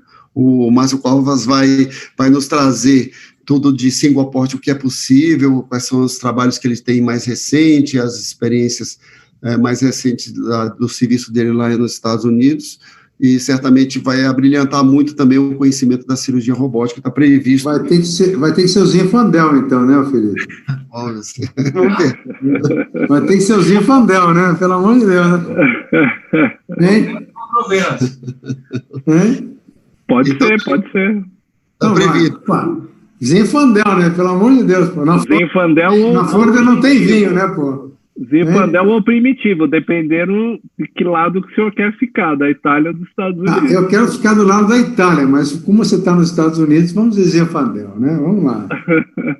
Eu sugiro, Elias, já que vai ser o Márcio, sugiro o Zinfandel, tá? Opa.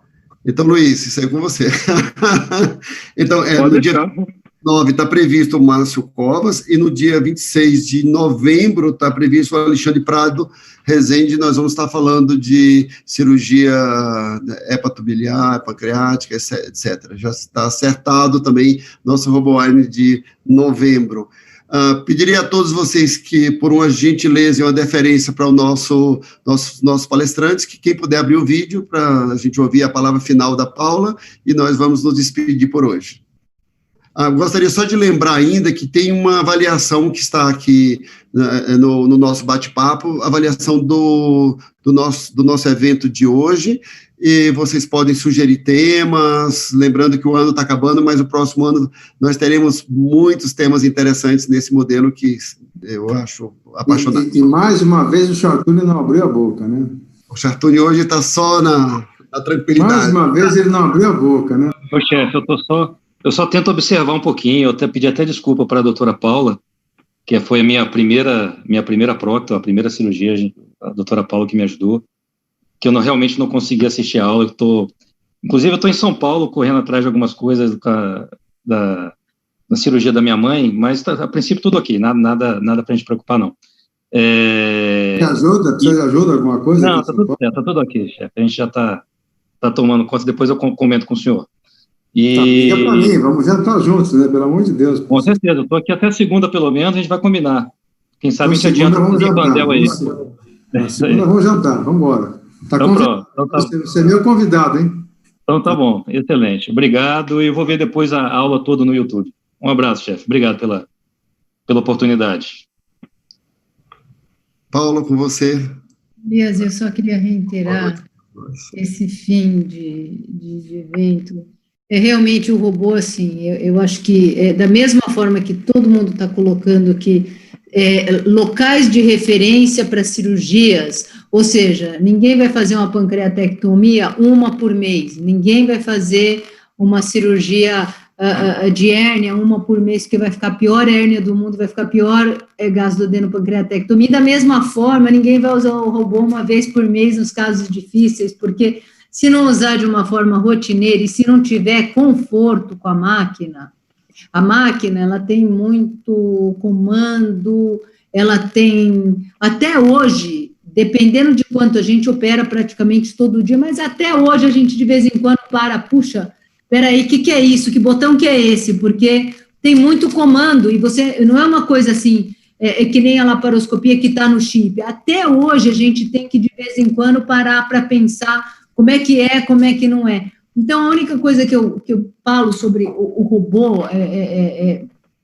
que, assim, eu acho que o robô ele tem que entrar numa rotina, não importa se é uma simples vesícula, não importa se é uma hérnia de hiato simples, não importa se é uma hérnia inguinal simples, e é justamente nesses casos que ele vai fazer total diferença, porque nesses casos é que você se sente mais confortável para prestar atenção no robô e não tem tanto atenção de prestar atenção numa cirurgia difícil, né?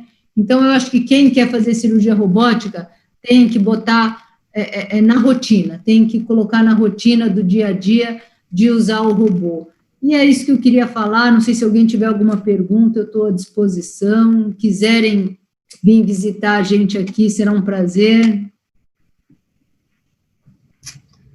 Ok, pessoal, então eu acho que nosso tempo está esgotado. Eu gostaria só de agradecer mais uma vez também ao Felipe, que foi brilhante conosco mais uma vez, e uma salva de palmas para os nossos palestrantes, Felipe e a doutora Paula. Esperar em breve, próximo mês estaremos juntos. Muito obrigado. Obrigado. Obrigado, um abraço. E saúde para todos nós. Obrigado a todos. Até, obrigado, até logo.